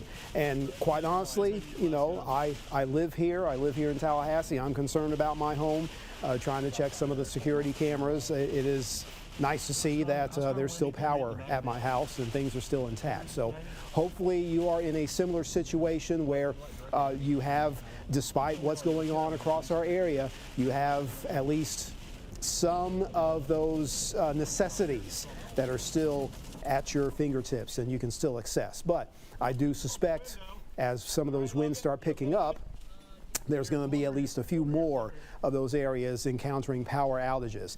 And it's just a matter of time before we hear about the official landfall, because we do have the eye. Half of it, just about half of it, is over the coastline of Taylor County, so it's really just maybe a matter of minutes before it becomes official. But nonetheless, now that we have the structure of the hurricane over land, I am less concerned, still concerned, but a little less concerned about the extreme amount of the peak wind gusts that we could experience from this. Still, not to discount that flight level winds were encountered in the 140 range, and that could certainly translate into what we can experience at ground level. There's definitely been those peak wind gusts. We saw one earlier at Dowling Park from the weather stem observation point there of 76 miles per hour. Recent wind gusts have been in a similar range in the 60s, 70s across this expanse here from Interstate 10, Madison County, south into Lafayette County. So the wind is definitely verifying, and that's resulting in those power outages. We're also going to see those across our coastal areas where the offshore winds have been gusting upwards of 50 to 60 at last check from what I saw at St. Mark's and thereabouts. So we're still having these impactful winds, and they're still going to create issues across our area, especially since now we're getting that little trickle of information from official sources about how trees have been toppled over in some areas. And of course, it's not just the one or two that we have relayed to you. I'm sure there are others out there that have just not gotten around as far as getting the reports in. But that's going to be a more common theme, especially in this region of the eastern Big Bend, and some of those gustier winds will continue to outflow from this in what is likely a core of the hurricane that will start to be in a decaying mode. It will start to decrease in its overall ability to produce those high-level winds. It's a gradual process, but it will be a process that will be underway. But it still doesn't mean that areas north of this band will get off without any kind of effects when it comes to wind. So those gusts around Dowling Park to Madison, they may continue for a little bit. You'll start to have those winds picking up along the 84 corridor in South Georgia. In the tri-state area, some of the breakaway little bursts of rain and wind will continue to give some wind gust potential to areas like Midway, over towards Quincy, into Bainbridge.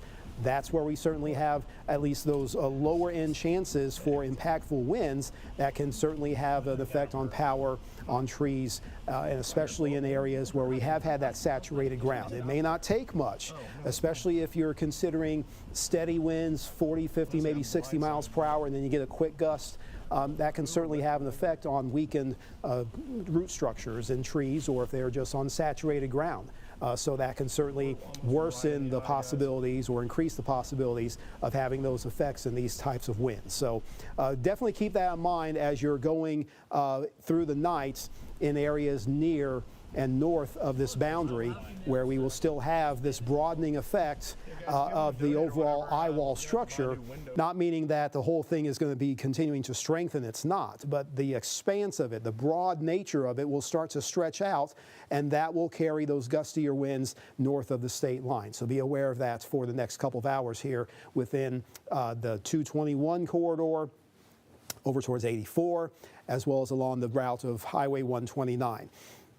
So this is not something that's just going to diminish. It'll take some time to work its way all the way through as we're going beyond the 11 o'clock hour now, but it is making that steady progress. And again, on the outer edge here, there's that possibility of a couple little spin-up tornadoes that we may have to monitor maybe if something still holds together in places like Clinch and Eccles counties. Those could be a couple zones where you can have maybe a little bit of an enhancement in the winds, not because of the eye wall necessarily, although I think the leftovers of that that will likely have a little effect coming up into those Alapa River communities, Statenville, Fruitland, Homerville. Some of those areas will certainly have the effects of gustier winds when this comes your way, but also you have to consider the possibility of those quick spin-up tornadoes. That one near Lake City is going to keep moving to the north.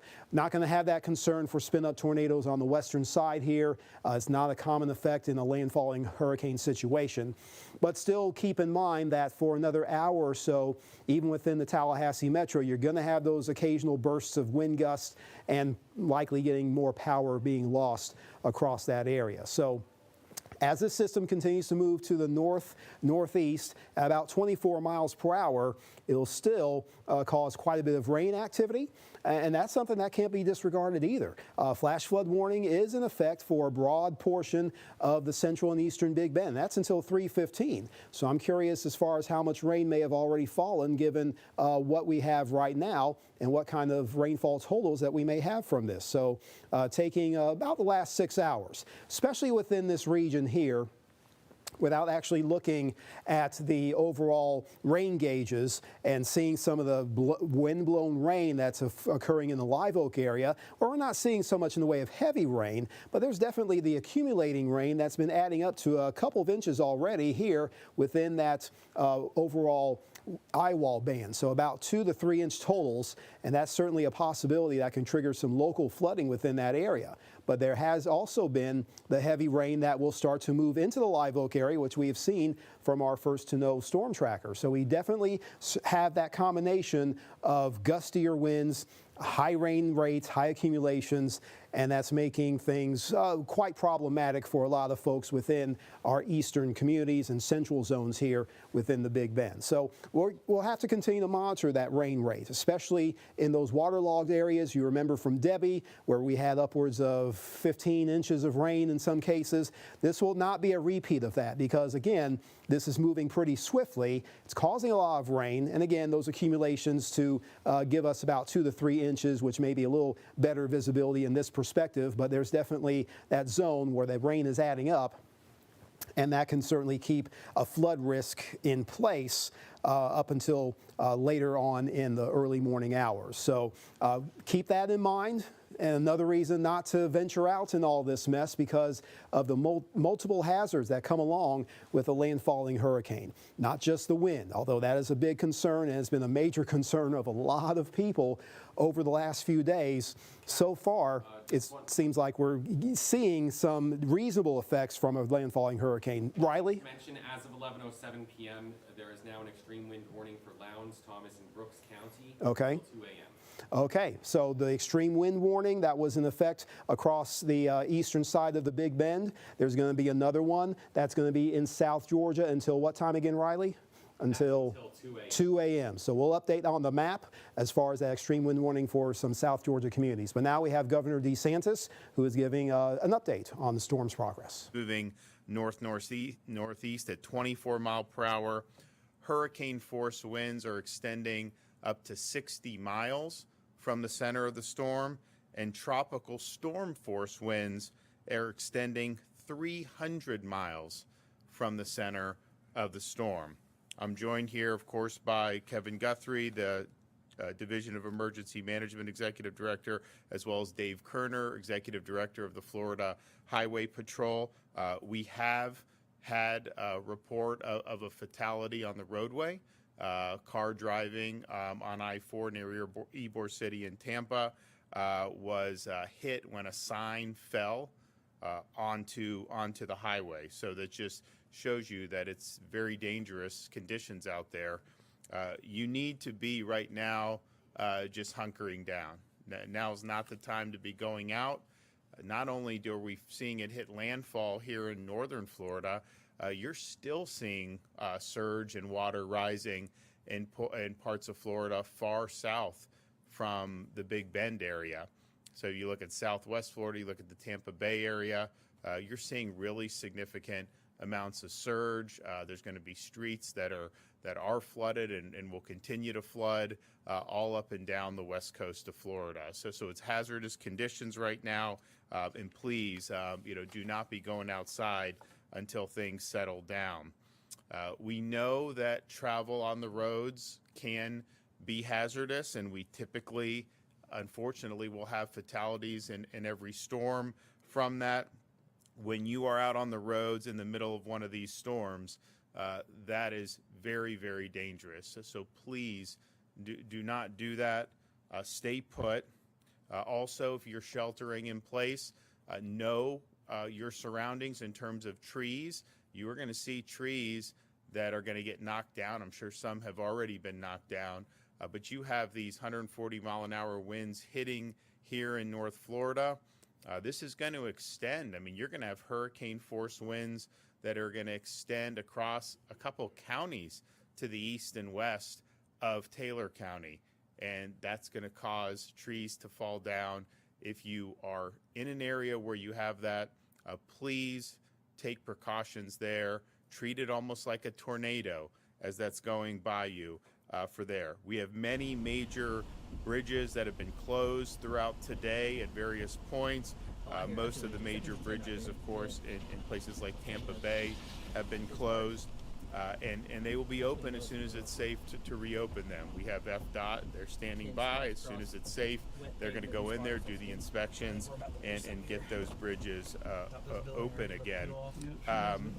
You may, if you're here in North Florida, you may have a period of calm when you are in the eye of the storm. Just understand that storm is not done, and it's very, very hazardous to go out for there, especially with how fast this storm is moving. You're going to be putting yourself in jeopardy if you try to go out in the middle of the eye wall of the storm. We are going to see down power lines. Those are very hazardous as well. Please do not mess with any down power lines in and around your home or anywhere you may come in contact with them. Also, be very careful about standing water. People get up in the morning when it's light out. There's going to be standing water in a lot of parts of the state. Don't go trudging through that. There's going to be a lot of hazards that could be in there, and please be mindful of that. The storm is going to pass, and when it does pass, you're going to have still going to be dark outside. Do not go out in the pitch black trying to navigate any debris or anything. That's just not going to be the safe thing to do. Wait till you get light and you can take stock of what's going on in your property and govern accordingly from there. When you're using ladders, please be safe with that. We do have fatalities involving people climbing on ladders, trying to get to their roofs and falling, and that happens almost every storm. Please just be very careful with that. And also, of course, there's going to be an enormous amount of debris in various places, and you could have down power lines, you could have dangerous objects. Just be very careful when you're around the debris. Also, be careful about using a generator. Do not use a generator inside your house. There have been power outages. There's going to be more power outages. You can use a generator, but make sure you're running it outside your home. Keep it away from windows and keep it away from the doors. We have not had fatalities in the more recent storms with misuse of generators, but that has happened in the past, and this is something that's very much avoidable. So the state is ready as soon as this storm passes and it's safe to do so to commence search and rescue operations. We have 3,500 National Guardsmen standing by. We have our state guards standing by. We have state troopers standing by, and they will be active if need be. And I know we have a lot of our local first responders are going to be ready to be able to be on scene as well as needed. We're also going to be ready for road clearing. There is going to be debris on the roads. We want to get these roads open. We want to make sure that people can travel safely. And so our Florida Department of Transportation is standing by for cut and toss operations, and those will begin as soon as it's safe to do so. They're also going to go in and inspect the bridges so we can ensure they're safe and can be reopened. They have 40 large pumps to be able to pump water out of areas that have flooded, as well as almost 700 generators. And then, of course, another mission is going to be power restoration. We have tens of thousands of linemen that are standing by. I think people have seen some of the pictures that we've seen from TECO, from Duke Energy, from FP&L, and they are going to be on scene probably as soon as it's light outside in the morning. And so you'll have all day Friday, a full day worth of power restoration. I think they're going to get a lot done. Obviously, we're going to have to navigate this debris, and hopefully they're going to be able to have easy access to these power lines. But this is a priority to be able to get the power restored as quickly as possible. And then we're also standing by to help with disaster supplies for people that need them. We have meals ready to eat, of course, the water mission, bottled water, Starlink internet devices, fuel for folks who may need fuel. So that all is standing by and ready to be done. And there'll be a lot more that is going to be done as circumstances warrant. If you need assistance, non-emergency assistance after the storm, you can call the State Assistance Information Line at 1-800-342-3557. Now, this is not for emergencies. If you are in a situation where it's emergency, you make the normal emergency calls. This is for non-emergency assistance involving the aftermath of the storm, and we urge you to call that number if you need help. So we are here. We're going to face the storm in Tallahassee. I think we're on the west side of the storm, but I think the winds are actually going to be very, very significant.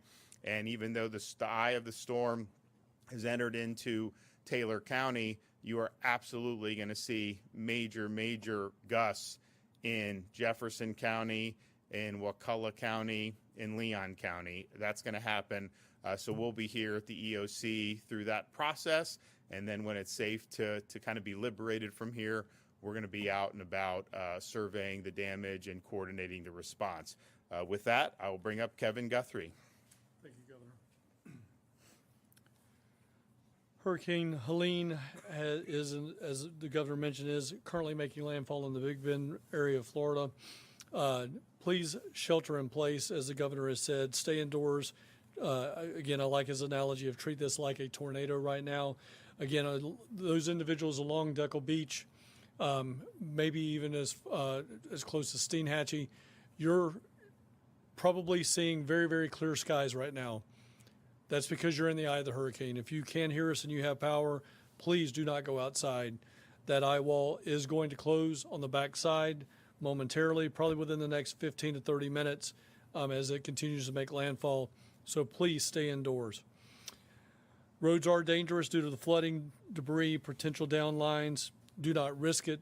We have numerous roads that FHP and DOT are responding to now that are underwater, and we do not want anybody to drive through that. So please, again, turn around, do not drown. You never know what's underneath that roadway. If you are hearing trees snapping in your area, take immediate shelter. Go to an interior room away from windows and doors, most likely an interior bathroom. Close the doors and get as low as you possibly can. If you lose power and use the generator, do safely and never indoors, as the governor's already indicated. Once the storm passes, listen to your local authorities for updates. There may be situations where it's not safe for you to return back to your home. You can call ahead. You can talk to your local sheriff's office, your local police department, and see if they have anything that may be dangerous to where your area cannot actually be accessed. There's nothing more frustrating than coming back into an area after a disaster and you can't actually make it to your home. So call ahead and see if the area is accessible before you spend all the time in traffic trying to get back to your residence.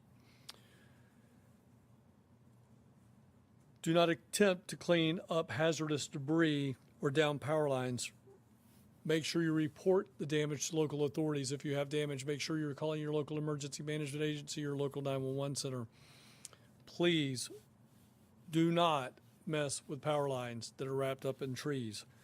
If you do need assistance, as the governor said, you can call the State Assistance Information Line, 1-800-342-3557. Again, that's 1-800-342-3557. We have talked about this in just about every press conference we've done, but do not do dangerous things after the disaster. If you need help, we will send you help. If you need help, your local county emergency management agency will send you the help. We have folks like Team Rubicon, the Southern Baptist Disaster Relief, the Methodist, the Catholic Charities, Salvation Army, United Way, all of these agencies will come and help you take the debris off your house. They will help you take the debris out of your yard. They will get on ladders themselves with people that are trained to do so. And that is free of charge. Don't take the risk. Use the free assistance. You can always follow us at floridadisaster.org/updates for latest information, or you can follow us at FLSERT on X and Instagram, and on Facebook at FDEM for real-time updates. And again, thank you very much, Governor. So this is a big storm. It's a powerful Category 4 storm, but it's also just very large, and it's going to have impacts are being felt, have been felt, and will continue to be felt far and wide. And so when Floridians wake up tomorrow morning, we're going to be waking up to a state where very likely there's been additional loss of life, and certainly there's going to be loss of property. You're going to have people that are going to lose their homes because of this storm. And so please keep those folks in mind, keep them in your prayers. We've got a lot of folks here that have been lined up, ready, mobilized for days now, ready to go and provide support. Kevin listed some of the nonprofit groups that are going to be here. Of course, the local officials and the local emergency response folks, first responders, they're going to be there. So there's going to be a lot of assistance that's going to be brought to bear. But the reality is, a storm of this magnitude, it leaves a lot of damage in its wake. And so I don't think we're necessarily getting the full pictures of it right now, just because so much of the impact has been in the nighttime and will continue through the wee hours of the morning. But I think when we get the sunlight back up and people are able to go out and take stock, you're going to see some serious damage. So it's not anything that we can't handle as a state. We're very good at being gritting through this stuff, and we know that's just part of life when you live in a tropical climate. But it is going to be difficult for an awful lot of people. So everyone that's been involved, thank you. Everyone out there offering your thoughts and prayers, thank you as well. Okay, any questions? Yes. What's your reaction seeing the storm hit Taylor County after we've had Adalia and Debbie also hit Taylor County? Yeah, I mean, I think it's just, I think Kevin and I were talking. I think their EM director resigned going in when they saw this storm could come to the big, because it's going to do 3 storms in a little over a year. What is it, 13, 14 months basically? And this one is, I think, hit landfall stronger than Adalia did. And Adalia was a major hurricane. Debbie was not as strong, but Debbie left a lot of water in its wake. And so you have relatively under-resourced community that is having to do that. Now, we're going to be there. We're going to be helping. But it isn't easy when you work hard to recover from Adalia, then you get Debbie, and it's like, oh, man, and then you get another big one come right on top of you. So it's not going to be easy, but we'll be there. We'll get through it. I know you mentioned the one fatality. Is that the only one that you know of right now? It's the only one that we know of. All right, so you've been listening to said, Governor Ron DeSantis and state emergency management officials updating us on the state of Hurricane Helene, which just made landfall in the Big Bend coast as a major hurricane. I do want to let you know that in the city of Tallahassee alone, there are now more than 22,000 people without power.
us these hefty gusts of wind, unlike what some of us have seen in recent times. And that kind of trend is very possible to be experienced in other portions of our region, especially in Madison County. Hang tight, Madison County, because that section of the eye is coming into your area. It's moving through Greenville and then crossing Interstate 10. So we can have very similar effects in terms of those very strong bursts of wind and just a sustained trend of high-end tropical storm force winds. That can also rotate around here in portions of the Osceola River area of Jefferson County. So if you're near Osceola, south towards the Wassissa area, Fanlou, some of those communities and neighborhoods along 59, those are going to be some heavily hit areas with that rotation and that burst of wind that the eye wall is carrying across this region. Some of that is scraping into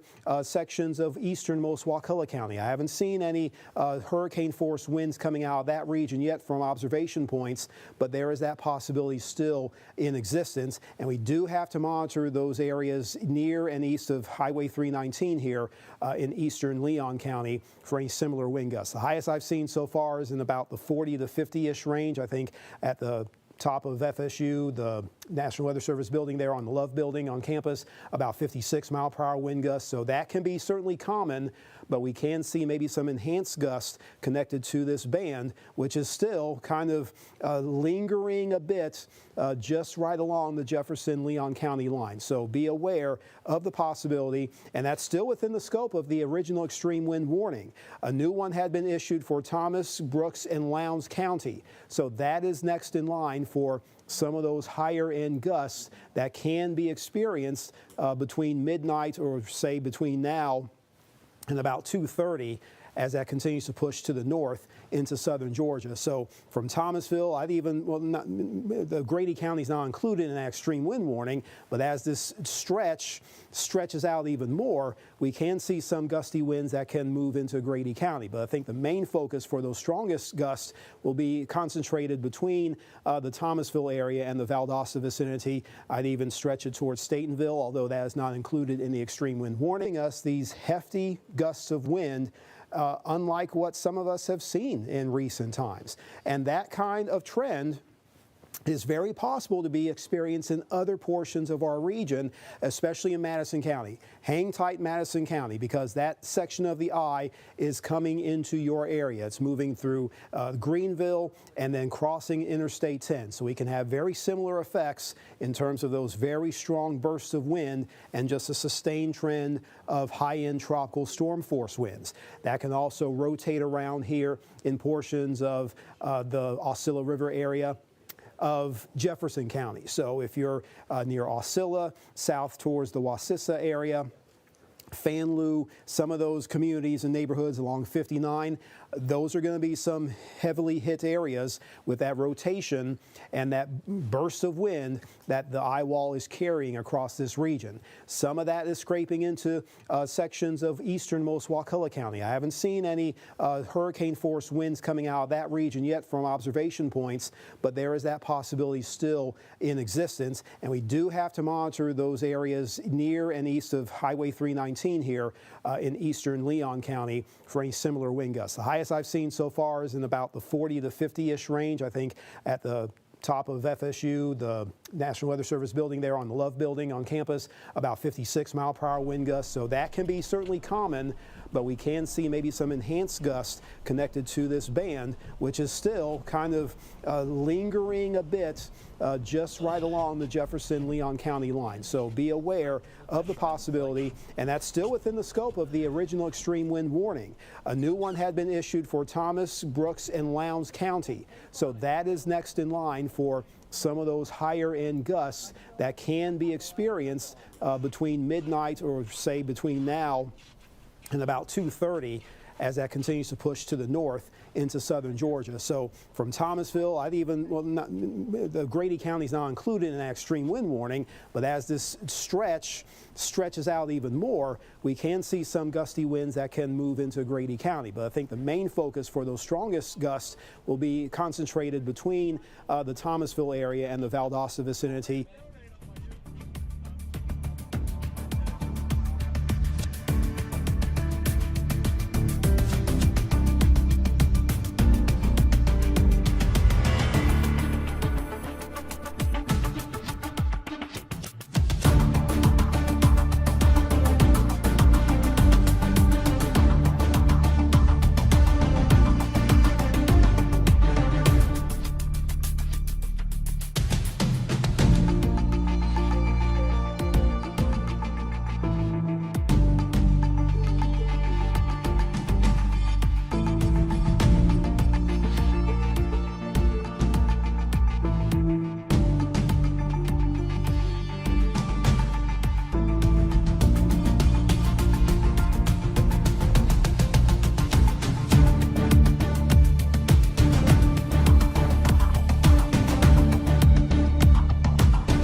probably in multiple areas. It was mentioned earlier that a tree was down on Interstate 10 near, I think, mile marker 238. So that gives you an example of how roads can be obstructed and blocked. And there's no telling if, in a particular situation, if the tree fell on a power line. So it's very hazardous. And even if you're just concerned about the health of your tires, you don't necessarily want to try to venture out, especially at dark, especially when the lights are out and you don't have city lights and you have to depend on the headlights in your vehicle. Just wait until morning when the sun comes up, because the sun will rise. And when it does, all this mess will be out of here, and then you'll have the light of day to take account of what needs to be done and let the emergency officials and first responders do their thing. They're professionals at that. So there's definitely reason, and that's a good example of folks who just need to stay put in these storm areas where winds are at a particularly strong level, and there is that ongoing hazard of some pretty hefty winds. Now, a recent scan just came in, seems like maybe a little delayed from a few minutes ago, but that shows how the inland eye wall has made more progress to the north in sections of Madison County near Mayo, as well as in Lafayette County. So we're seeing an onward push of some of that wind action. And for having me, I appreciate it. Now, when you think of movies, you might think of a great soundtrack, but these days that is changing. Yeah, so still ahead on your fall entertainment guide, why the video game industry and the music industry are starting to go hand in hand. Stay with us. It's an area, but probably in multiple areas. It was mentioned earlier that a tree was down on Interstate 10 near, I think, mile marker 238. So that gives you an example of how roads can be obstructed and blocked. And there's no telling if, in a particular situation, if the tree fell on a power line. So it's very hazardous. And even if you're just concerned about the health of your tires, you don't necessarily want to try to venture out, especially at dark, especially when the lights are out and you don't have city lights and you have to depend on the headlights in your vehicle. Just wait until morning when the sun comes up, because the sun will rise. And when it does, all this mess will be out of here, and then you'll have the light of day to take account of what needs to be done and let the emergency officials and first responders do their thing. They're professionals at that. So there's definitely reason, and that's a good example of folks who just need to stay put in these storm areas where winds are at a particularly strong level, and there is that ongoing hazard of some pretty hefty winds. Now, a recent scan just came in, seems like maybe a little delayed from a few minutes ago, but that shows how the inland eye wall has made more progress to the north in sections of Madison County near Mayo, as well as in Lafayette County. So we're seeing an onward push of some of that wind action, and perhaps decreasing a bit for the Tallahassee Metro. Still some gusty winds that will be coming from this breakaway extension over the Havana, Midway, Bloxham, Fort Braden area. So that will be one zone of stronger winds. But it looks like the concentration is going to be here right around the Alcilla River to the Suwannee River. All right, thank you, Cass. And just checking in with the Tallahassee power outage map, 23,500 people without power in Tallahassee.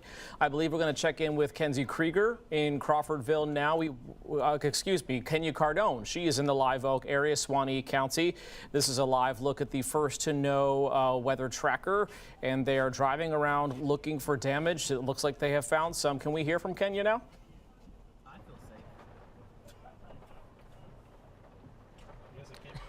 Yes, Channing, thank you so much. So we were reporting from the Live Oak neighborhood, and then we started to head east towards Wellborn, and then towards Lake City, just to kind of find shelter, because those bands were getting very forceful, and it was hard to take cover in Live Oak. And as we were driving more out east, we ran into lots of debris, and we had to stop very quickly because this massive tree was down, blocking the road. We've seen debris blowing across the roads. You can see all the leaves. This is what the scene looks like on most of the roads out here in Suwannee County, and it's very dangerous because these things come out at you, and since it's so dark, you almost have no warning before these things come flying at you. I mean, there's signs waving, there's signs blowing in the air, and these trees are massive. These winds are so forceful to knock these things down. I'm telling you, the stop before reaching this tree had to be quick. If we hadn't had seen this, we would have ended up in a terrible situation. And I'm glad that we are prepared here in the First to Know Storm Chaser to be able to catch these things and react quickly, because again, so much debris is on the roads. You know, the lights are flickering, power is out, lots of debris on the roads. The winds are so forceful, it rocks the car. It's exactly why it's not safe to be out driving, walking, anything. Look at the lightning. It is just such an unsafe situation to be outside in. So I hope everybody is hunkered down, because you have no warning when these things are flying around in the air. That's the latest here out on the east part, just a little bit east of Live Oak. We'll send it back to you. All right, thank you, Kenya. So we're seeing these trees come down on these smaller rural roads. They're also coming down on the interstate. On Interstate 10 in the area of Greenville on I-10 westbound, there is a tree on the road at mile marker 238. This is according to Florida Highway Patrol. There's also a tree down on the interstate near the Monticello rest area on I-10. It's blocking the ramp to the rest area. So traveling on the interstate is going to be difficult in the hours and possibly days ahead as these trees come crashing down. We also have debris in the right lane, in Tallahassee near mile marker 196. Only one vehicle crash reported on I-10 right now at mile marker 216. So very few crashes to report, which is a good thing. However, we're seeing more and more debris reports coming in from Florida Highway Patrol. In the city of Tallahassee, like I said before we went to Kenya, 23,000 customers without power at this hour. I do want to check with Swanee Valley Electric Cooperative because we were tracking some outages there, and we know that the eye wall of the storm went through and impacted that part of our viewing area. So if I can just pull that up, or if we can pull up the power outage map in one of our weather computers, that would be helpful as well. There we go. If we could take that, Carson, looks like it's in weather 1. It's looking like it's really lighting up as a number of counties. There we go. Other weather computer, please, Carson. There we go. If we could take this full and just kind of walk through what the numbers that we are seeing. Leon County in orange there with thousands of people without power. There's Cass getting ready for his next weather hit. Cass, we appreciate the work you're doing behind the scenes. So while we try to figure this out, just the power is going out is really the message that I'm trying to get across here. And we talked about that extreme wind warning being issued for South Georgia. See the yellows and the oranges and the greens on your screen. We do anticipate that that's going to continue into South Georgia as these extreme winds move north. So here we go. We got it full screen. 30,000 people in Leon County without power right now. It looks like 14,000 in Taylor County. Remember, fewer people live in Taylor County than Leon County. And then 8,500 in Madison County. So that is where some of the strongest winds are moving through. Swanee County's got more than 20,000 without power, and we expect those numbers to continue climbing. Fortunately, we've got hundreds of utility trucks and thousands of line workers ready to hit the ground running tomorrow morning, because as Cass has been saying, this storm's going to move out quickly, and tomorrow morning, as long as the winds have died down, people will be able to get to work restoring power to all of these neighborhoods who are going to be in the dark for the most part tonight. We would love to hear a report from your neighborhood, so you can send us a message on our Facebook page or send us an email and let us know what you're seeing where you live as this storm continues moving north of that extreme wind warning.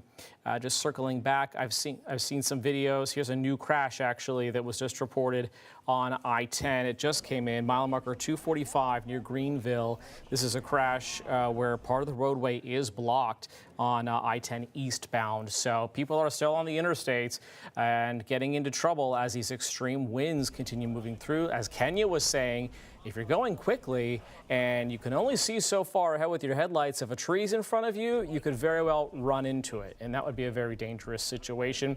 As we heard the governor say during his news conference, we've already had one fatality closer to the Tampa Bay area by somebody who was out on the roads. And so we do want people to be careful. And First to Know Chief Meteorologist Cass Nurse has an updated look at the storm as it continues rolling through the Big Bend and the Tallahassee area.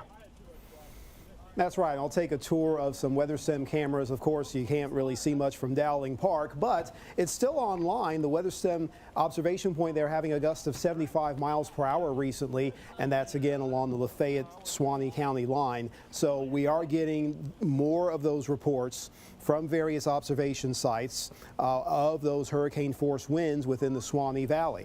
We've had some gustiness across the downtown area. Recent gusts at tropical storm force, fast moving low clouds, so very inclement. I mean, just look at how fast those clouds are moving at just a few hundred, maybe 1,000 feet up. That just tells you the overall wind forces at play within some of these bands that are coming through.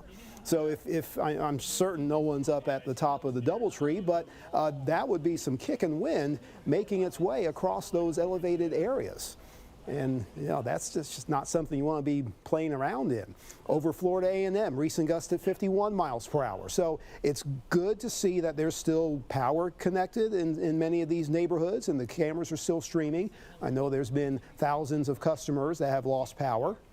But it seems like we're getting at least some pockets of ongoing availability of electricity, and that's encouraging. If that can just hold up, that would be great for a lot of people and maybe reduce the need for extended power outages. However, in the Florida State campus area, at least the recent wind gust is 45. There's swaying of the trees on the west side of town and the blowing of the raindrops upon the lens and in front of those city lights. So we definitely still have a pretty hazardous and dicey situation, which will start to make its way into our South Georgia tier. Right now, the latest wind gust from Haitinewsnow says 14, but I've seen recent reports in Lowndes County thereabouts, about 58 mile per hour wind gusts around the airport and other WeatherSim sites. So we are seeing a pickup in those wind gusts, and even along Interstate 10 in Suwannee County, a recent gust of 57. So that does match fairly well. This is on the east side of the county, close to Columbia County.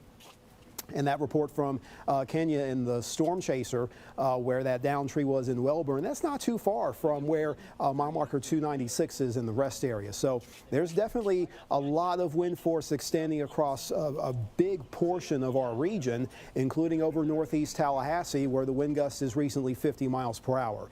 So we're getting that sampling.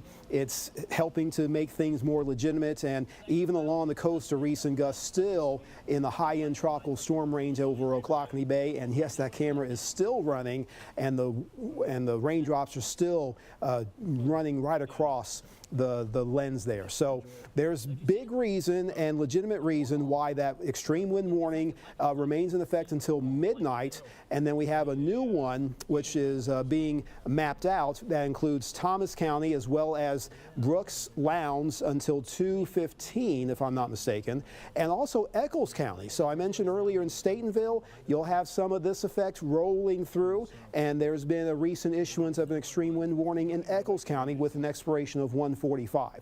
So because we're seeing verification of hurricane force winds that can approach or perhaps even exceed 115 miles per hour in some cases, that's why the extreme wind warning was issued, because that does make things hazardous and life-threatening. That's a big part of the reason. You can almost treat it as if it's a prolonged tornado warning, because that's the kind of wind that can occur in such a situation. So if you have that type of warning, which we will have in our South Georgia tier along 84 for another couple of hours, take it seriously, because some of those winds south where that rain band and the eye wall have been placed, those numbers continue to add up to hurricane force gusts across that region. We're seeing a little bit of a calming in some of those gusts around Perry, but recently at Tallahassee Airport, a gust of 60 miles per hour. So that's just on the outer edge of the western eye wall, which is beginning to be kind of elongated, but it's still going to be capable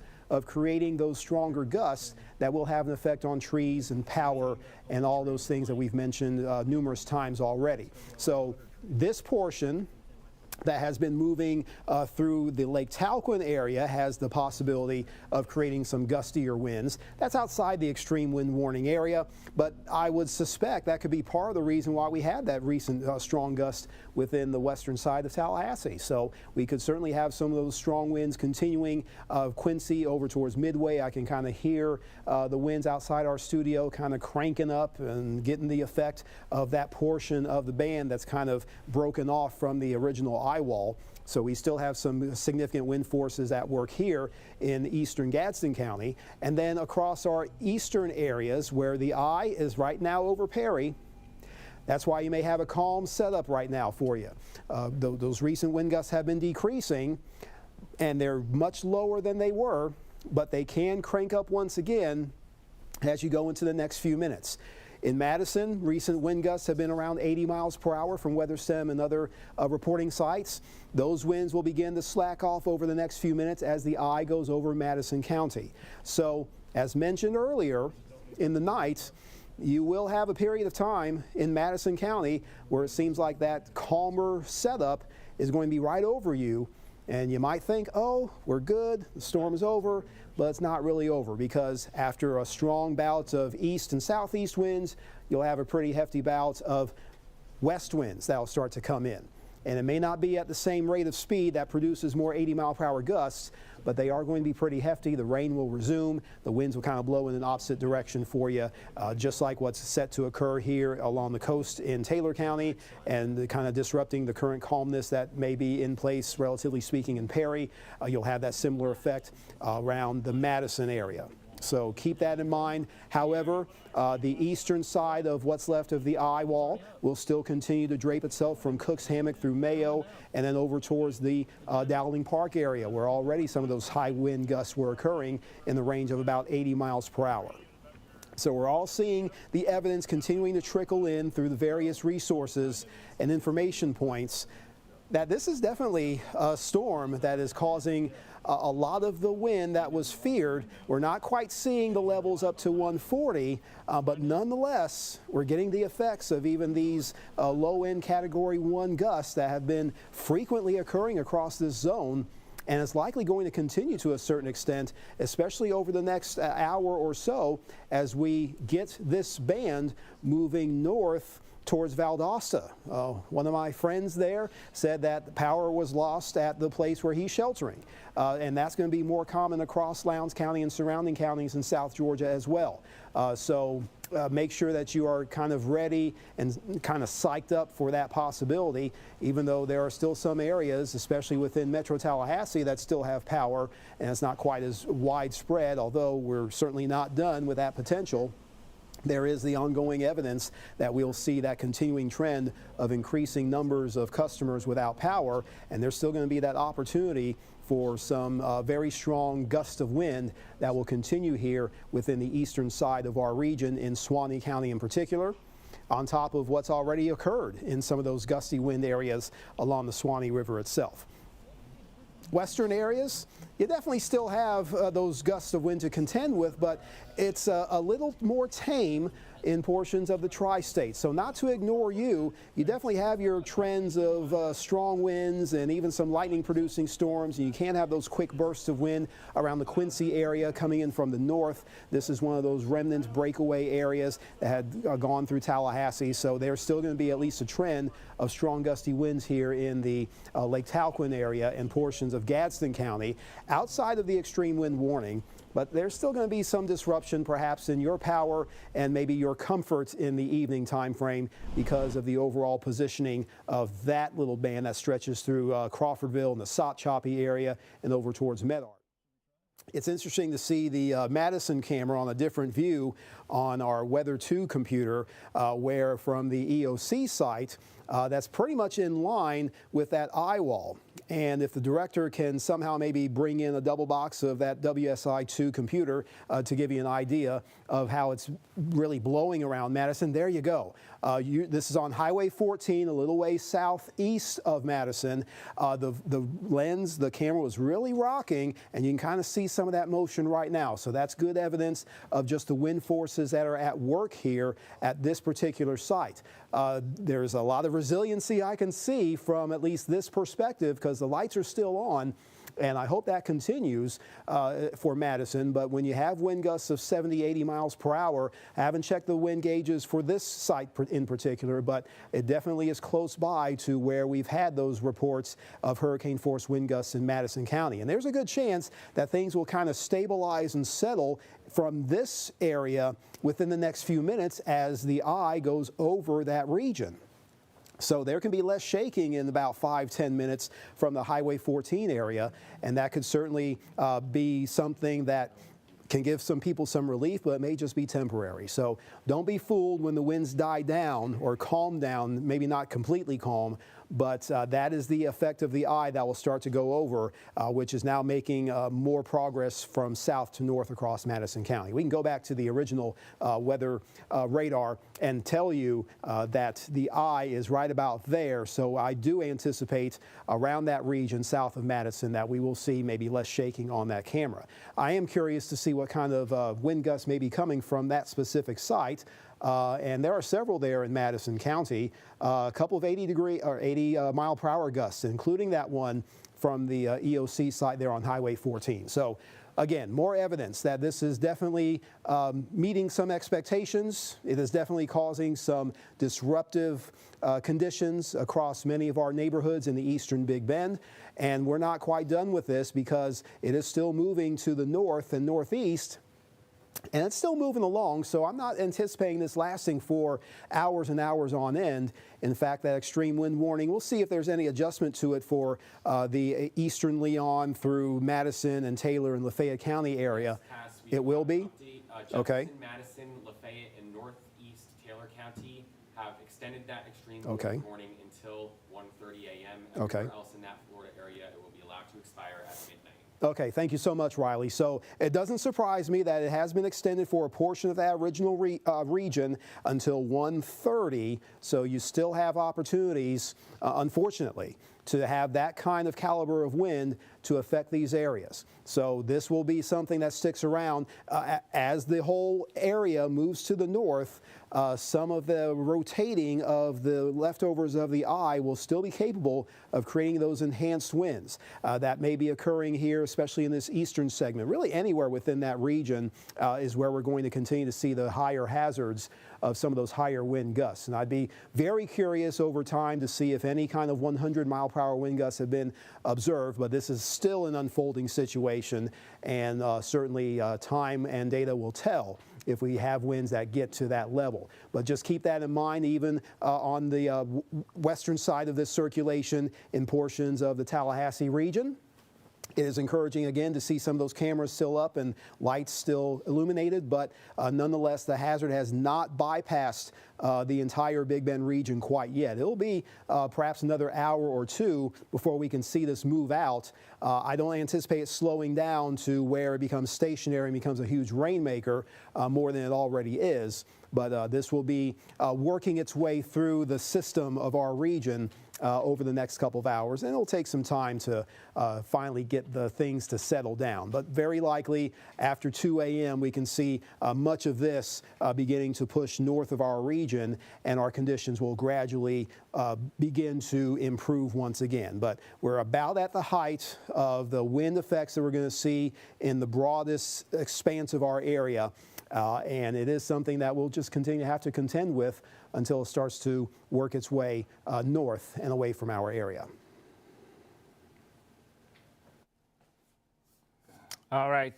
We continue our coverage now. Kendall, back here. You've been checking with your neighbors and people you know in southwest Tallahassee, southeast Tallahassee. What are you hearing? Yes, I'm hearing that those bands, that weather that's coming through, it's visible in the sky. People are also starting to lose power. There were some flickers in Southwoods. Some folks in Southwoods still do have power, but the lights are kind of going on and off. Yeah, and speaking of Tallahassee and power, more than 30,000 people without power now. I do just want to mention we've been keeping a close eye on Steinhatchee for storm surge.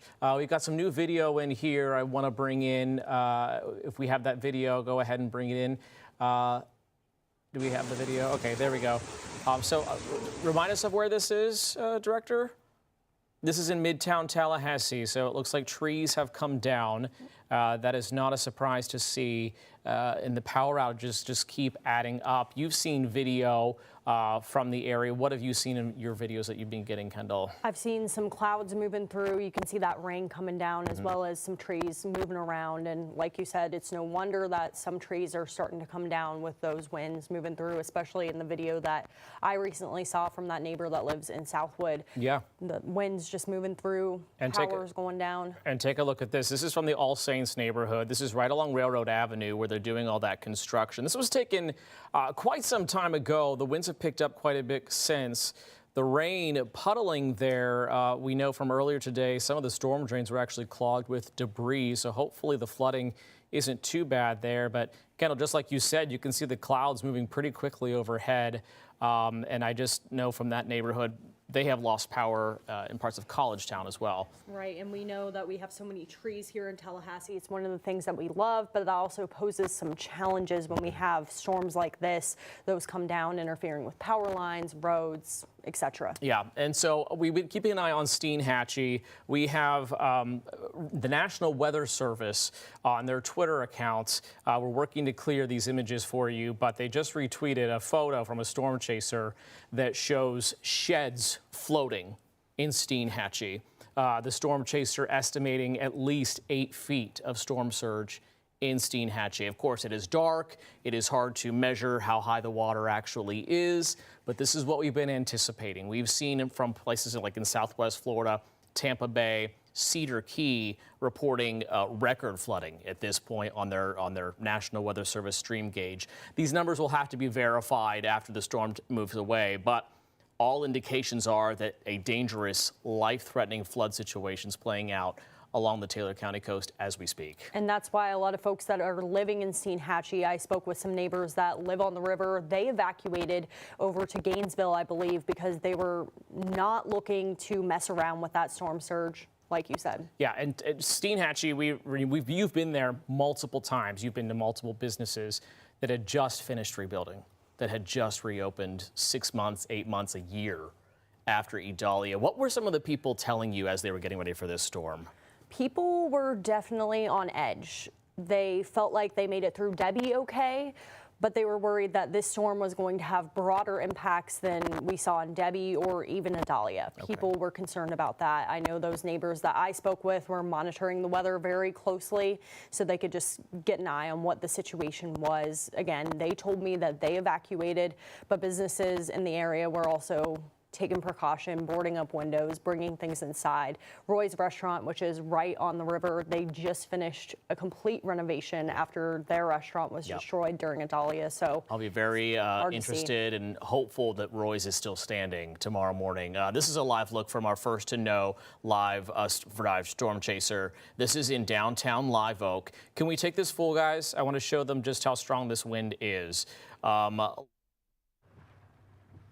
You know that it kind of dips down, and they were flooded out during Hurricane Debbie with feet of water. The courthouse there on the right-hand side of your screen.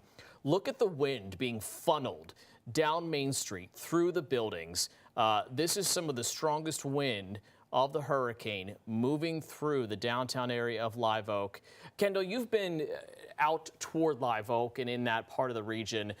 You talked with people just weeks ago who were recovering from Debbie. Can you give us an idea of what kind of situation they were in before that storm hit? And we saw lots of flooding in Live Oak, like you said, but I visited some people in Madison County, an area that saw significant flooding as well, specifically in the Lee area. I spoke with some folks that saw, I think, 7 feet of water on their property throughout. They have a property that's acres large, and there was just water covering all of it. Their cattle had to go to higher land. They were really gathering the important things that they need so they could get out and protect those items. Right. Yeah. When I was in Live Oak just weeks ago, there were still dumpsters in the street of people cleaning out. So it looks like the flooding isn't as big of a problem this time around. Thank goodness. The wind is the concern this time around.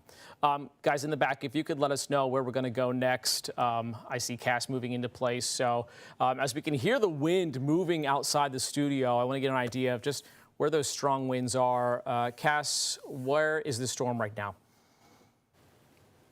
We still have the circulation that's around the Madison County area set to move north of the state line.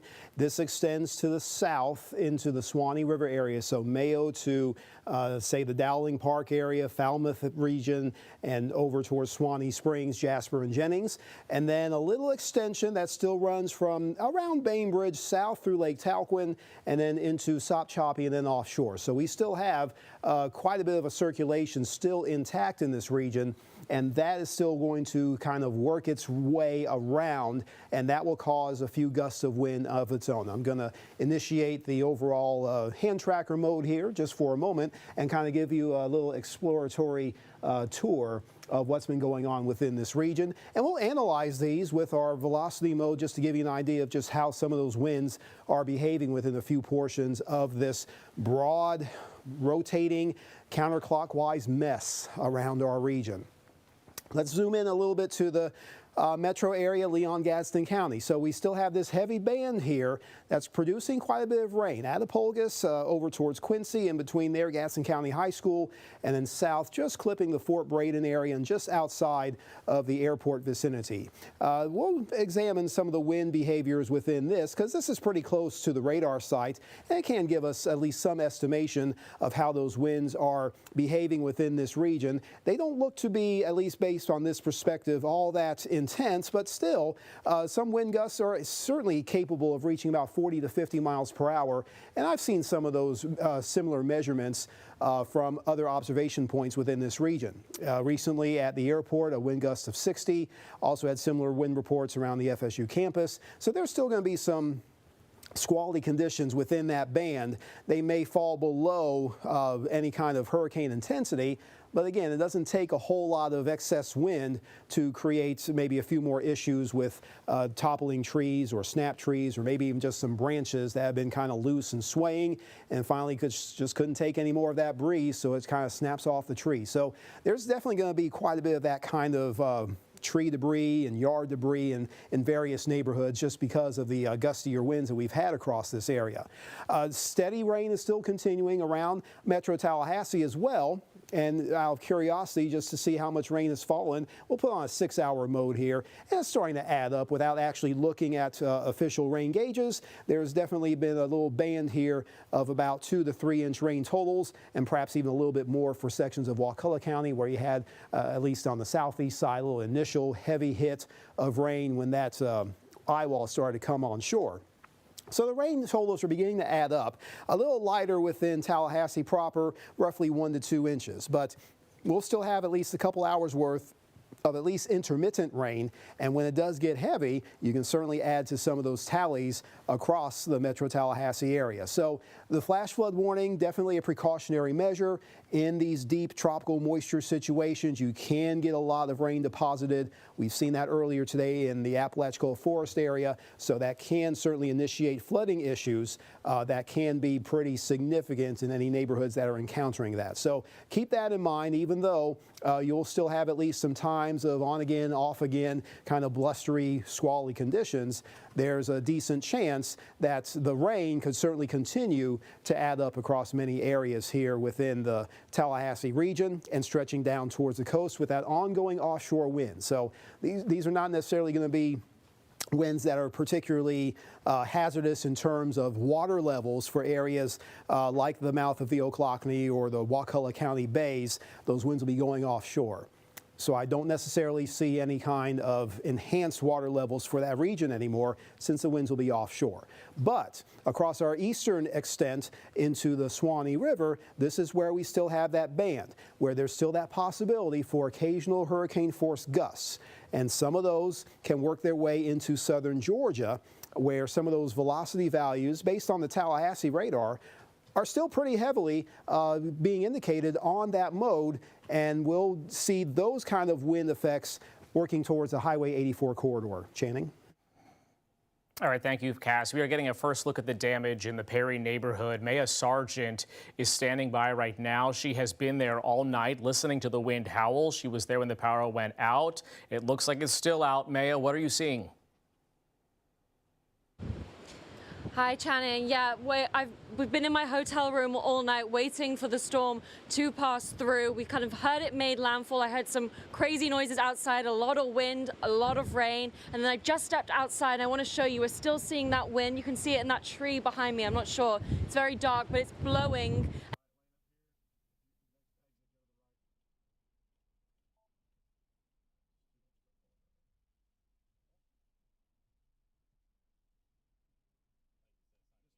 I don't know if we still have Maya here. Okay, so it looks like her shot is frozen. That's all right. We will go back to her as soon as we're able to get her shot back up. This storm, very intense, impacting the way that we get our signal out to you and the way we get our reporter signal back to the station to get it out to you. So I do know from looking at the radar, there's a very powerful band setting up just west of Leon County. I think we're working to get Maya back. There she is. Okay, so Maya, if you can hear us, we would love to know where you are. I understand that you're seeing some damage. I see the wind is still pretty strong there, so let's try this again. Yes, Channing. Okay, so our service is a little bit spotty. It's been going out on our phones. It is back. Hopefully you can stay with us and see some of this damage. So if you see behind me, we're seeing a lot of this wind still here. We've been hunkered down in our hotel room, sitting in the bathroom as we waited for landfall to happen. Now we're seeing some of this effects from landfall. Okay, if you come over here, I want to show you some of the damage that we're seeing from the initial effects of landfall here in Perry. This is just from our hotel. I actually saw and heard this piece of material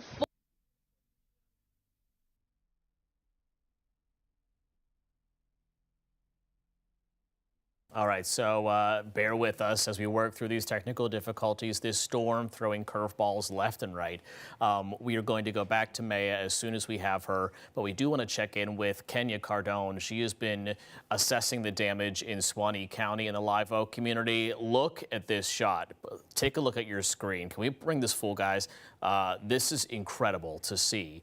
The wind blowing like a wind tunnel through downtown Live Oak. Look at the rain just ripping through there. It looks like that there is some damage there on the sidewalk, and I do believe Kenya can tell us where she is and what she's seeing. Kenya, it looks like you've got some damage. Yes, we do, Channing.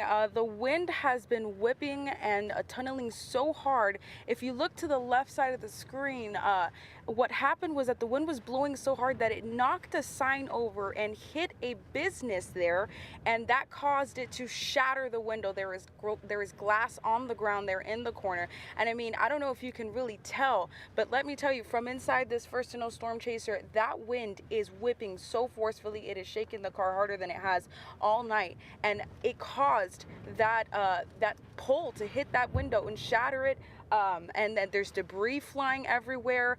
You can see how strong that wind is. We saw signs flying by on the roads. We saw boards, I'm assuming from when people boarded up their businesses. Well, some of those are flying all across downtown Live Oak right now. So again, this is why it's not safe, because look at all those shards of glass. I'm not sure if you can see it, but there's shards of glass right there on the corner from that pole that broke into that window. And now the wind with its force is picking that up, and all the other debris, the tree limbs, everything. It's just flying all over the place. It's swirling. You can see that the rain also is swirling on the ground. And oh my God, look over there. You'll be able to see those palm trees swaying around. They look real flimsy with this wind right now. It is looking very, very, very forceful here. That's why it's important to take shelter. The rain is hitting hard. You also don't want to be out here because you may not think so, but when you're out here, that rain and that wind blowing the way that you're seeing it right now and rocking the car, it hurts to stand outside in those conditions. And on top of that, like we've been saying all throughout the air today, that debris flying around plus all this hard wind and rain hitting you, that's not a condition you want to be outside in. So again, signs flying around, debris flying around, a pole just broke a window of a business, glass flying around. It's not safe to be out here. That's what it's looking like here in downtown Live Oak. Chris Saunders, he's standing by outside the Emergency Operations Center for the state in Tallahassee. You can hear the generator roaring in the background. Forrest, if you can hear us, we'd love to know what conditions are like in Tallahassee.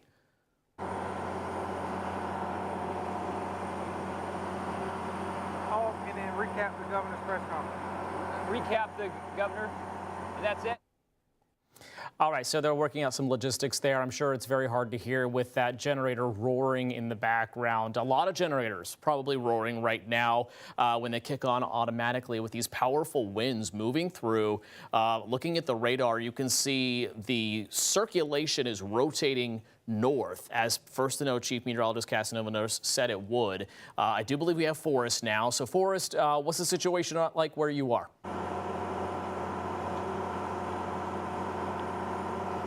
Yeah, so we're standing in the southeast part of Tallahassee. This is the Southwood area, just outside of the State Emergency Operations Center. The EOC is what we call it.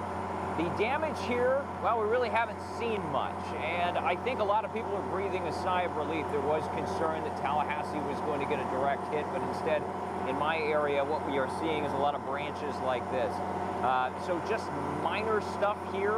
I can't speak for the rest of Tallahassee because it sounds like there are some trees down in some neighborhoods, potentially an apartment complex, just getting some early reports there. So there is some damage here in Tallahassee. We just don't know how extensive it is quite yet. We probably won't know until tomorrow morning, which kind of brings me to what the governor was saying just a few moments ago. He had an 11:15-ish press conference here just a little while ago. He was basically speaking as Helene was making landfall. And what he told us was there was one storm-related fatality recorded so far, and that was down in Ybor City. Sounds like there was a car on the road that was hit by some falling debris, perhaps a road sign. But that is the only fatality that he was aware of at this moment. But what he did say is that there is a likelihood that there will be more deaths associated with this storm and that we will find out more in time.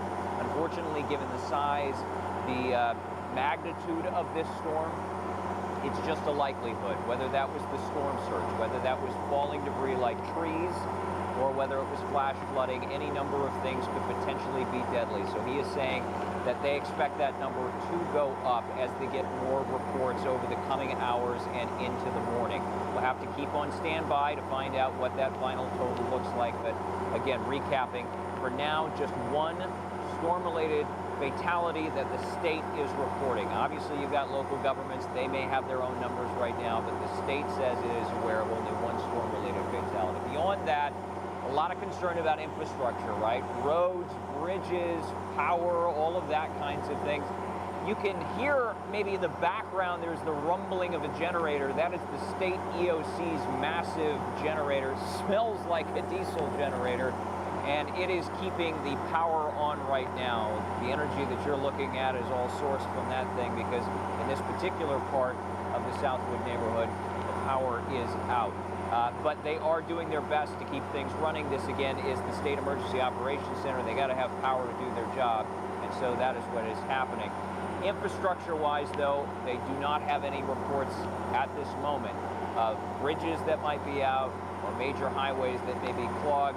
That is probably going to change. As far as damage, they are just waiting to get those reports, right? It is nighttime, so it's very hard to relay that information. It is just now coming into the state. But as of the press conference, again, about 45 minutes ago or so, Governor DeSantis' state officials say they didn't have any word of, say, damage like we saw during Hurricane Ian, where the Sanibel Bridge went out, right? We don't know of that yet. Doesn't mean it isn't coming, doesn't mean it couldn't still happen. But at this point, that's all they know of, and they're waiting to find out more information. That is the latest out here at the state EOC. I'll let you guys have it back. All right, thank you, Forrest. Glad to see that they're keeping the power on. I would check in with Maya Sargent. She's in the Perry neighborhood now. She's back with us. Her signal's been coming and going. Hopefully it stays. Maya, I just want to ask, what has your night been like in Perry?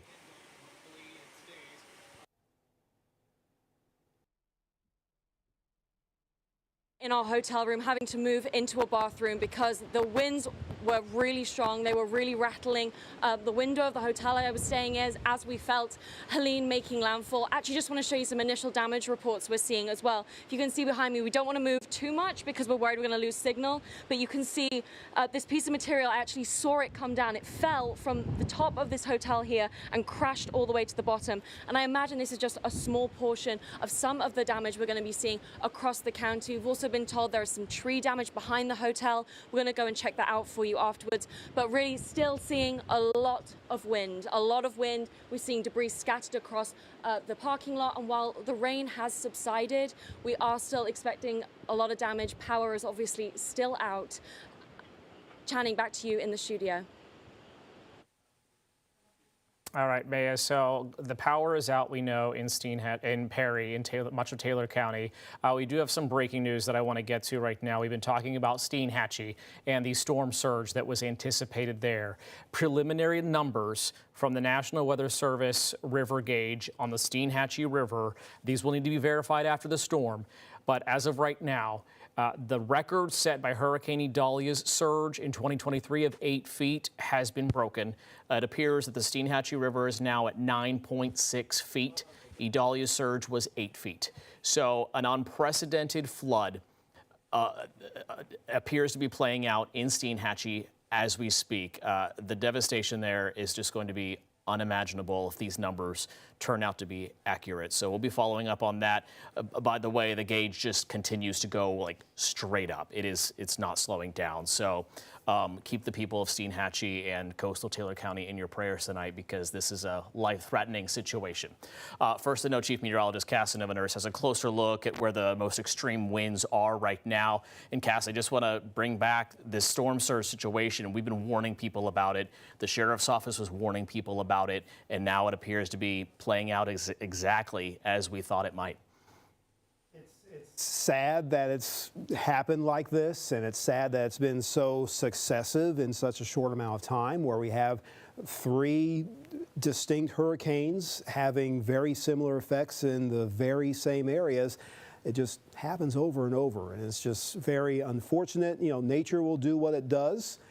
There's no control that we have over that, but to see just the repetitive nature of the effects that we're getting here in the eastern Big Bend and in those very vital communities along the shoreline, you can't help but to feel for them and have to go through this mess all over again.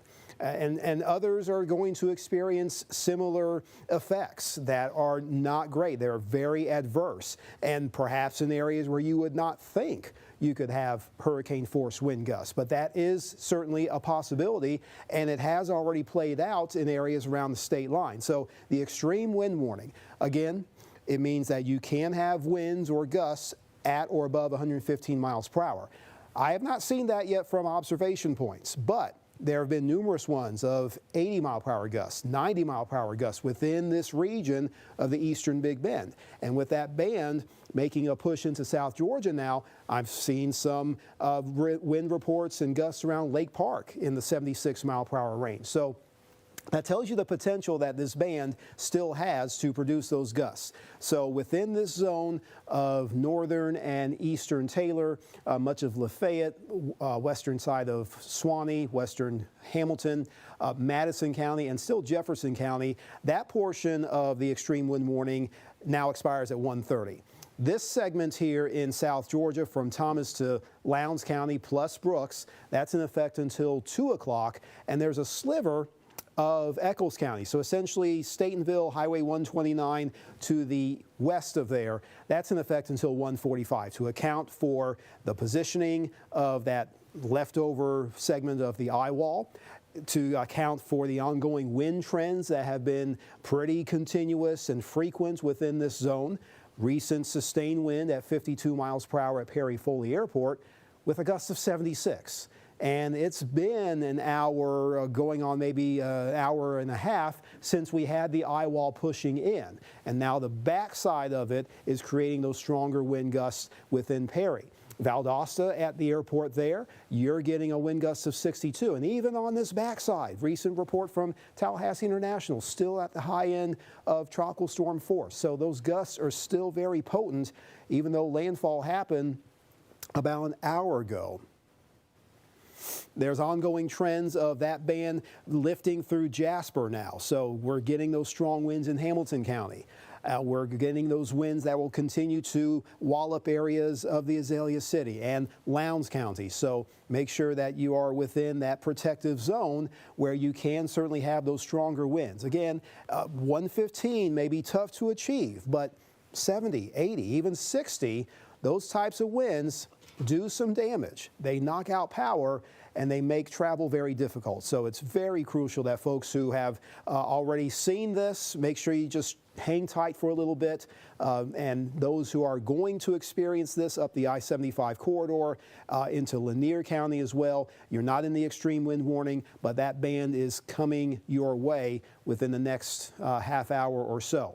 On the backside of this, from roughly Mitchell County, paralleling the Flint River, south through Bainbridge and Attapulgis, and a steady band of rain and some gusty winds contained with that, still across sections of Gadsden County, stretching towards Sopchoppy and lifting past Mashes Sands and over into the Shell Point area. So there's still going to be these pockets of rough conditions and the wind gusts that come with them that may not be quite as hefty as what we had earlier in the evening, but there's still going to be winds that are pretty contentious. It's going to be tough to maybe keep power if in some neighborhoods of Tallahassee or surrounding areas that the lights are still on.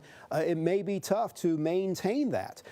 We can certainly still have a numerous range of power outages like what we've seen, but there still may be at least a few pockets within some neighborhoods and some communities that may get through the night without losing power. And that would be fantastic.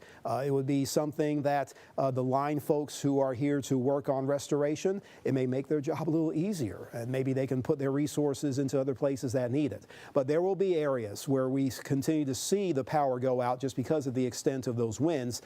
With this area of the eye wall that's beginning to push out of the Live Oak area. It may take some time for those winds to decrease, as we saw with Kenya Cardone's report in the First to Know Storm Chaser, with those very strong winds within the city, and that's certainly an effect that this band has had.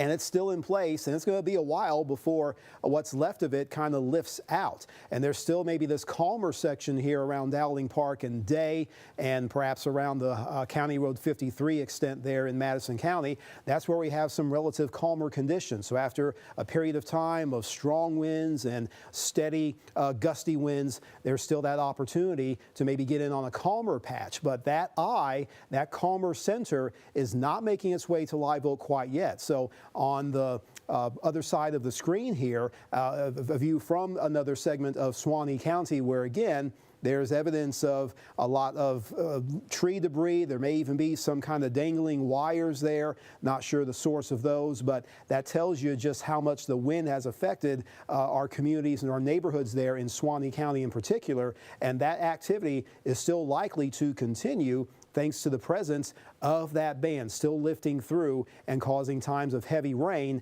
across the northern edge of Suwannee County. And it may start to subside a little bit over the next few minutes, but there's still going to be some not so great conditions within that 129 corridor. You may have at least a little less intensity when it comes to the overall wind gusts, but there's definitely that rain that will be pushing through the interior sections of Hamilton County and into Lowndes and Eccles County as well. Just incredible. You can hear the wind whipping over our studio right now. You can hear the raindrops falling as well. I heard them in other parts of our newsroom. So we know this weather is here. Again, it's important to stay inside. You might want to see what's going on, but resist that urge and stay inside and stay in shelter. All right, let's get a live look now from the Suwannee County area where Kenya Cardone is in the First to Know weather tracker. Can we pull up Kenya's live shot? Is she ready to go? Okay, it sounds like we are still working to get Kenya. Some of the strongest winds of this storm moving through Live Oak right now, according to First to Know Titan Doppler radar. And we're going to see these situations play out as the storm continues to move north. I mean, you have talked with the people who are preparing for this storm. You know how much they've been through. We want to check in with Maya Sargent now. She's in the Perry neighborhood. So, Maya, what can you tell us? Channing, yeah, we've been walking around our hotel looking for damage, surveying some of what will be the impacts from Hurricane Helene. This is what we're seeing initially, some property damage. So we're seeing a fence has come down from around our hotel. We've also seen trees fallen over too. There's some debris damage over here, but really a lot of property damage to this fence. We've got some tree debris sticking out as well.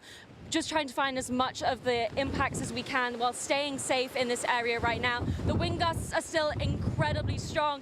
As you can see, they're almost blowing me over, and we are getting a little bit more rain impacts as well, but really feeling that wind force still. So again, we're out here, so you don't have to be, so please make sure you're staying safe and staying at home, but still feeling the impacts of Hurricane Helene and these strong force winds. Channing, back to you in the studio. All right, Maya, stay safe and please watch out for flying debris. Those winds are still pretty strong. Checking in with Tallahassee, the city of Tallahassee's power outage website, 39,000 people, more than 39,000 people without power in the city of Tallahassee. These are numbers that we heard about in a press conference leading up to this storm with city leaders. And this is a live shot from Kenya Cardone, the wind continuing there. Kenya, if you can hear us, we'd love to know where you are and what you're seeing. Yeah, Channing, if you just look straight ahead, we are in downtown Live Oak like we were before, but now straight ahead, you see a massive tin roof that just must have blown off a nearby business or home and came crashing through, so much so that it hit power lines. I don't know if you can see the dangling power lines kind of swaying back and forth. This is massive debris that has just blown through right in front of us, right in front of the First to Know storm chaser. I mean, the sound was incredible. This wind is coming from all kinds of directions. You can't even, it's hard to even find a safe spot. Debris was flowing around like tree limbs, but this massive tin roof that just came through, it's unbelievable. I mean, you can see it. It's still flailing in the wind. That's how strong these winds are. And these power lines are just swinging back and forth. They separated and they're kind of swinging back and forth across the street. The trees are moving unbelievably fast and hard. I mean, this is the kind of danger that these storms, that these events cause for our neighborhoods. That is catastrophic. Right now, there's a building somewhere in downtown Live Oak or in the Live Oak neighborhood without a roof. That is what we're looking at there, that tin roof. I mean, as the wind keeps swirling around the corner, it's hard to tell if something's going to come with it. And just a few moments ago, that roof came through with those swirling winds, and that's what we're seeing right now. We're just trying to stay put by a building to kind of give us that kind of boundary between debris, but as you can see, you're not really safe anywhere when you're in these kinds of winds. Channing? All right, thank you, Kenya. And Kendall, you have covered multiple tornadoes, hurricanes now. Can you give us an idea of what it's like to be out there right after the aftermath, when things are just sitting there and nothing's been touched? And it's really hard to see because we live in these communities as well. So it's hard to go into neighborhoods that I see on a daily basis just destroyed. You see lots of trees down, power lines down, like what Kenya was showing, those roofs blown off of buildings. That's scattered throughout areas. I know during the tornado outbreak, when we were in the southeast Tallahassee neighborhood in that Indian Head Acres community, it was unrecognizable. It looked almost like a war zone. Right, and we anticipate that places in Taylor County, Madison County, Suwannee County, maybe even up into Lowndes County could see similar damage as this eye wall continues to move north. The National Weather Service telling people in the extreme wind warning to treat this as a tornado because the winds will be so intense. I'm just curious, any preparation that you took before, because like you said, we live in these neighborhoods, and so can you give us an idea of what that prep is like for us as journalists? I know that before I came into the station, I took my plants inside, I took patio furniture inside, I cleaned out my fridge, preparing for the power to go out and those items to be spoiled. Did all of that because I know that I'm going to be working nonstop, giving you guys coverage on what's going on outside with Helene. So that was kind of what I did. I made sure everything was secure, nothing was flying around outside. Right. Pretty much anything that you would do at home, I did for myself before I got in to the studio. Exactly, and I'm just looking here now, City of Tallahassee, 42,000 people without power now. Most people probably asleep, if you can sleep through weather like this. Hopefully people charged up their phones and are prepared to do whatever they have to do tomorrow. Right. And you're looking at, who are you looking at here? I'm looking at Tri-County Electric Cooperative. Okay. They are showing thousands of people without power in their area, and this is going to cover Madison County, Jefferson County, Taylor County. So those areas, people really do not have power, and that's not, I don't think, too big of a surprise for us, especially considering what Kenya just showed us. Right, and we're getting reports now of damage from the Tallahassee area. Earlier we showed you a tree on a house in the Midtown neighborhood. Florida Highway Patrol is now reporting debris in the right lane on I-10 near the mile marker 196. Dennis, could you say that again? Who are we going to next? Oh, okay, we're going to take a live look at this weather camera here. What are we looking at here? This is in Lowndes County. That's Grassy Pond. I believe that's the Lowndes County Emergency Operations Center. Cass, does that look like that to you? It's on the far southern edge of Lowndes County. It's near the Loch Laurel Road area, and it's part of a Lowndes County Utilities facility. So it does look like there's like maybe some solar panels or some kind of equipment there, but some kind of tower or pole looks like it's been toppled over. So the camera that's on it is now kind of laying on its side. Wow. There was a recent wind gust there of 88 miles per hour, which has been verified, and that report has been received through the National Weather Service feed here in Tallahassee. So that is an example of the force and the power that such a wind gust can do, even on something that's seemingly sturdy, like that structure on which that camera was placed. Southern Lowndes County, that report coming right about in there. I'll have to step over to get my clicker, but nonetheless, it's on this portion and it's still part of that overall band that was connected to the eye wall that is still creating chaotic mess when it comes to wind gusts.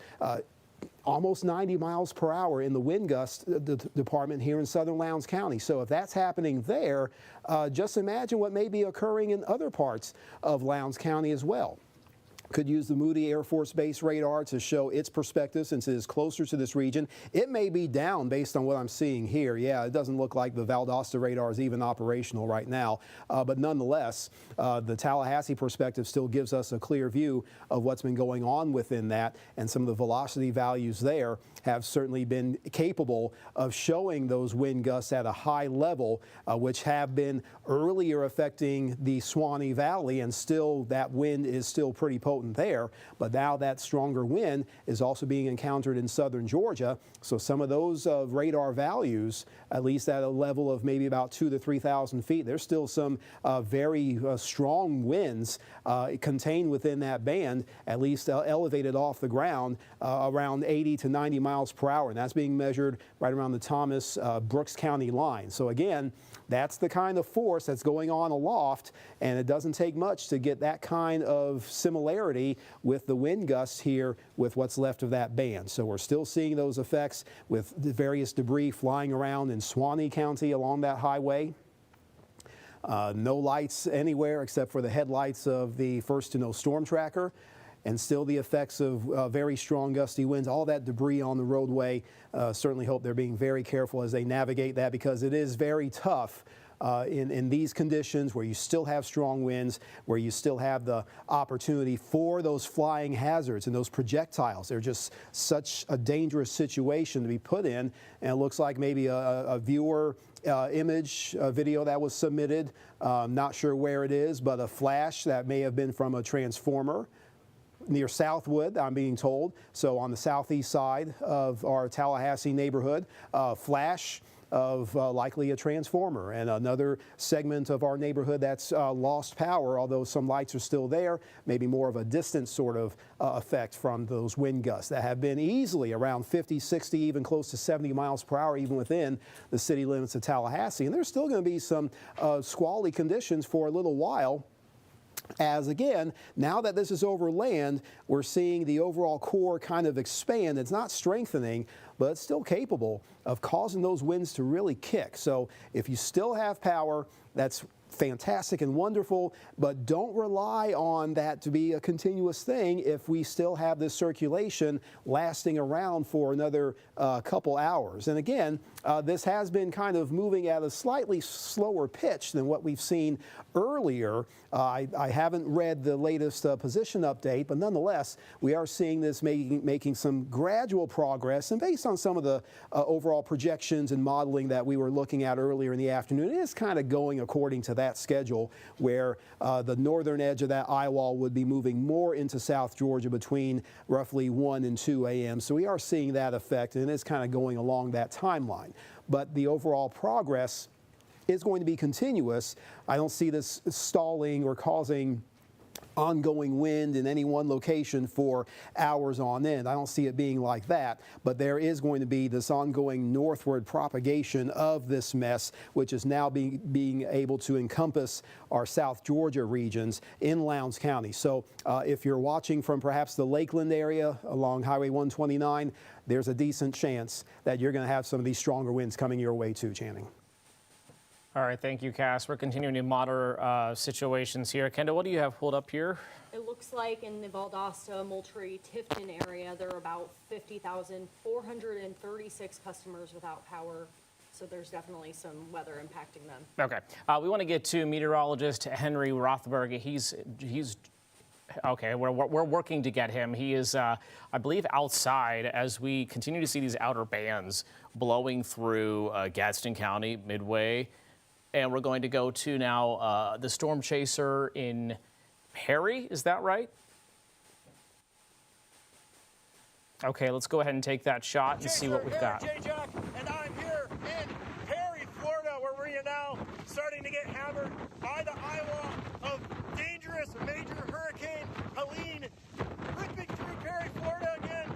Just last year, a major hurricane ripped through here, and now here we are again in the very parking lot that we were in chasing Idalia last year. But Helene is now starting to cause power flickers. Power outages are imminent. We are only moments away from losing power completely here as the power flash is back behind us. Power flashes are going as transformers starting to blow up, and it is about to go downhill here significantly in the Big Bend, big power flashes. We just lost power now here in Perry. Oh, it's back on, it's back on. Monster power flash back out this way here in Perry, Florida right now as Helene is tearing apart the Big Bend, the nature coast of Florida right now.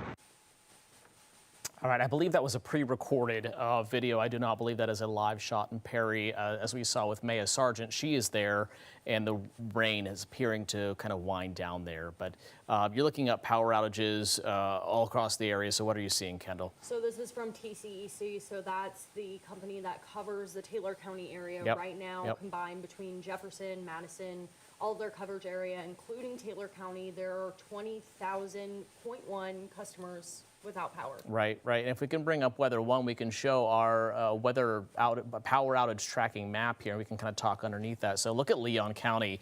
It is in the red 55,000 customers without power right now. Kendall, take a look. Green, Jefferson County, what are you seeing there? It says 6,000, and in Taylor County, where Perry is, where we have Maya Sargent, that's 14,000 customers, 12,000 in Madison County, so lots of people without power, 24,000 in Live Oak. And one thing that I want to point out here in Lowndes County, also across the border, 24,000 there as well. We talked about that eye wall moving north and crossing the Florida-Georgia border. And you can see now in where Valdosta is, lots of people, one of the most populated counties in our South Georgia viewing area, a lot of people in the dark dealing with power outages as the worst of this storm continues moving north. We showed you that live shot from Grassy Pond where the tower was brought down. I just saw a photo online that appears to be in Madison where what they're saying is a cell tower was brought down across a road. So these extremely powerful winds doing some serious damage, just as First to Know Chief Meteorologist Cassidy Winters warned us that they would. And here's the percent of the county. So kind of walk us through some of these. So all of Taylor County is without power right now, as is Madison County and Suwannee County. So lots of folks in our areas are without power completely. There's no one in Taylor County or in Perry that has power. Right, right. And this was something that leaders in Tallahassee and Leon County were warning us about. Had Tallahassee taken a direct hit from this eye wall, you see just how impactful the storm was. That's not to negate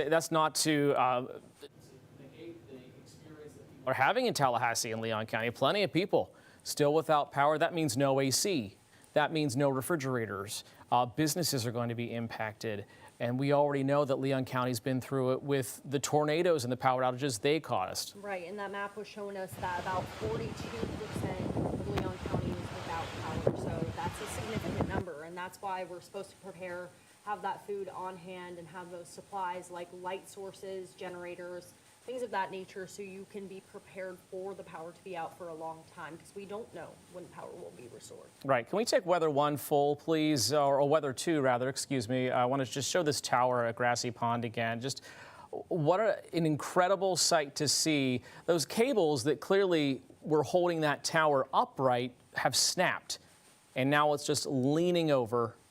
And we do have our meteorologist, our guest meteorologist, Henry. He is standing outside the studio, I believe, and you can hear the wind blowing outside. I'm anxious to see what he's experiencing. Henry, if you can hear us, tell us what you're seeing.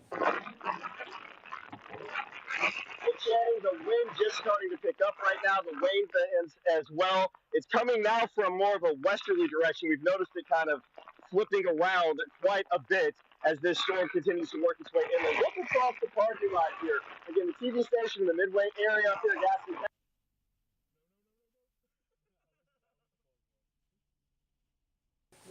We might have lost Henry there. Yeah, I know exactly where he's standing, though. That's right outside our building. I'm concerned that he was about to show my car. I parked at what I thought was a safe place, away from the building in case any debris flew, and up from a retention pond. So it looks like he's standing on relatively dry ground. So fingers crossed, as this band continues to rotate through, it shows that you don't have to be in the center of this storm to experience the worst of it. No, not at all. Again, there were 42% of customers in Leon County without power, and that's an area that's not being directly hit, but there's still folks that are impacted. Like you said, there's no air conditioning for those folks. There are no lights.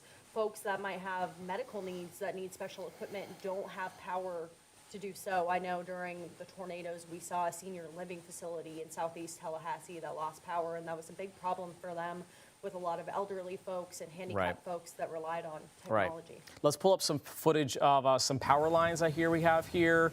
I'm not sure where this is, but it's in Perry. Okay, so you can see the wind that was just whipping those power lines. We saw some sparks earlier. There's a power flash right there. That's what it looks like. That's what lights up the sky when those transformers blow. There's another one. We saw this during Idalia. It's just incredible to see every time you see those explosions. They're horrifying, but they're just also amazing to see the power of this storm. Kendall, have you ever seen anything like this before? You're a Florida native. Right.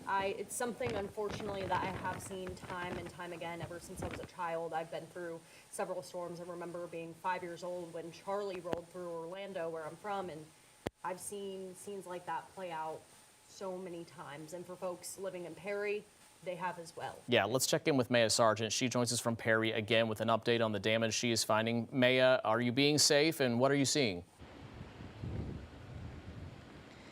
Channing, we're moving around our hotel. We've been looking for damage. The wind is still incredibly strong. We felt the effects of landfall. We were both, me and my photographer Blake, hunkered down in the bathroom as we felt landfall come through. And now we're taking a look at damage, even though this wind is still really strong. So take caution, stay inside.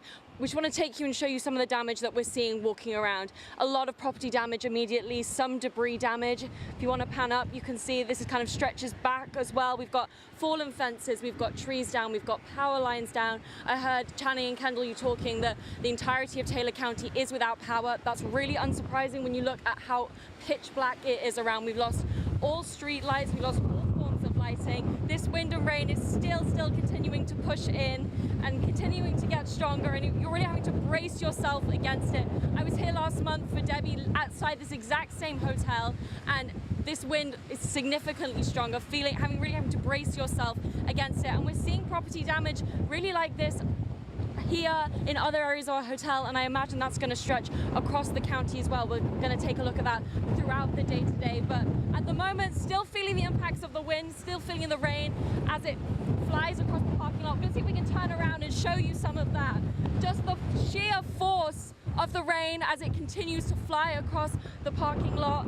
And this damage to this fence stretches around completely. There's damage here, there's damage around the corner, fully broken in. We've already seen some impacts to the building as well that we tried to show you earlier. So even just standing in this small spot, we're really seeing the impacts of this severe weather, really seeing this rain, the wind, and it's getting worse, and it comes and goes in patches. We're having some still moments and then some really strong moments as well. So really just continuing to watch the effects of this storm, considering to see what this damage looked like. I feel like the impacts in Taylor County are going to be enormous, and it's important to stress that this is the third hurricane that has made landfall here. We've been talking about in the last 13 months, which is truly, truly unbelievable for this community. And they have a phrase, Taylor County strong, that I hear consistently when I've been tracking recovery efforts from Adalia since last September. Taylor County strong. We're hoping that resiliency is going to continue to carry them through as we see what damage Hurricane Helene brought. Channing, Kendall, over to you. All right, thank you, Maya. And I do want to pull up, if we could pull up Weather One, I want to show you what's going on in downtown Tallahassee. We have a weather stem camera there, and you can see the wind. Wow. That is incredible to see. That's the Capitol building in the lower right-hand corner of your screen. The lights are still on. I can hear, I think, Kendall's microphone, if we could bring her mic down. But let's look at the sheets of rain just being blown through with the band that is rotating through. And so if you hadn't lost power yet, this band could potentially knock power to even more neighborhoods. It's good to see the downtown area is still lit up, but let's just hope that it stays that way for the thousands of people in Tallahassee who need this power. Can we take Weather 2 also? I want to show what's going on in Valdosta. Look at this. It's kind of hard to see, but those trees are just being bent in the wind as what the remains of the eye wall of this storm continue moving north and rotating north. We said that this was going to get to Georgia quickly. And it has, making landfall right around 11 o'clock, a little after, and now it's coming up on 1 a.m. So over the course of 2 hours, this storm has moved from the coast. There's an explosion of some kind in the distance. Really just incredible to see Valdosta just being walloped once again after all of the hundreds of trees that were brought down in the downtown neighborhood and in the parks. Closing the streets. Flooding, I know, is a big concern in downtown Valdosta as well. Hopefully this storm moves quickly enough that the rain doesn't accumulate like it did with Idalia. But no two storms are like there's another explosion. I don't know what is exploding off in the distance there. It almost looks like fireworks going off. It's a little concerning to see what that could possibly be. But this is not an isolated area. This is not an isolated incident. You're seeing winds like this and heavy rain from Tallahassee up through Thomasville, Thomas County, Brooks County, Valdosta. Really, our entire viewing area in South Georgia and the Big Bend is experiencing some kind of impact from this storm. We expect it to clear out here over the next few hours as it races north, but it is not weakening quickly as it continues to move north. I think we have another view of downtown Tallahassee that Cass just pulled up on Weather 1 that I would love to show. Another one of our weather stem cameras showing the wind and the clouds and the rain just tearing through the downtown Tallahassee neighborhood.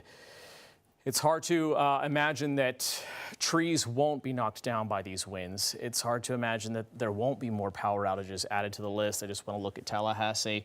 We're at 43,000, approaching 44,000 without power in Tallahassee, and we do expect that number to go up. I do want to toss it over now to First to Know Chief Meteorologist Cass and Nurse. Perhaps you can show us that look of downtown Tallahassee. It looks pretty gnarly, Cass.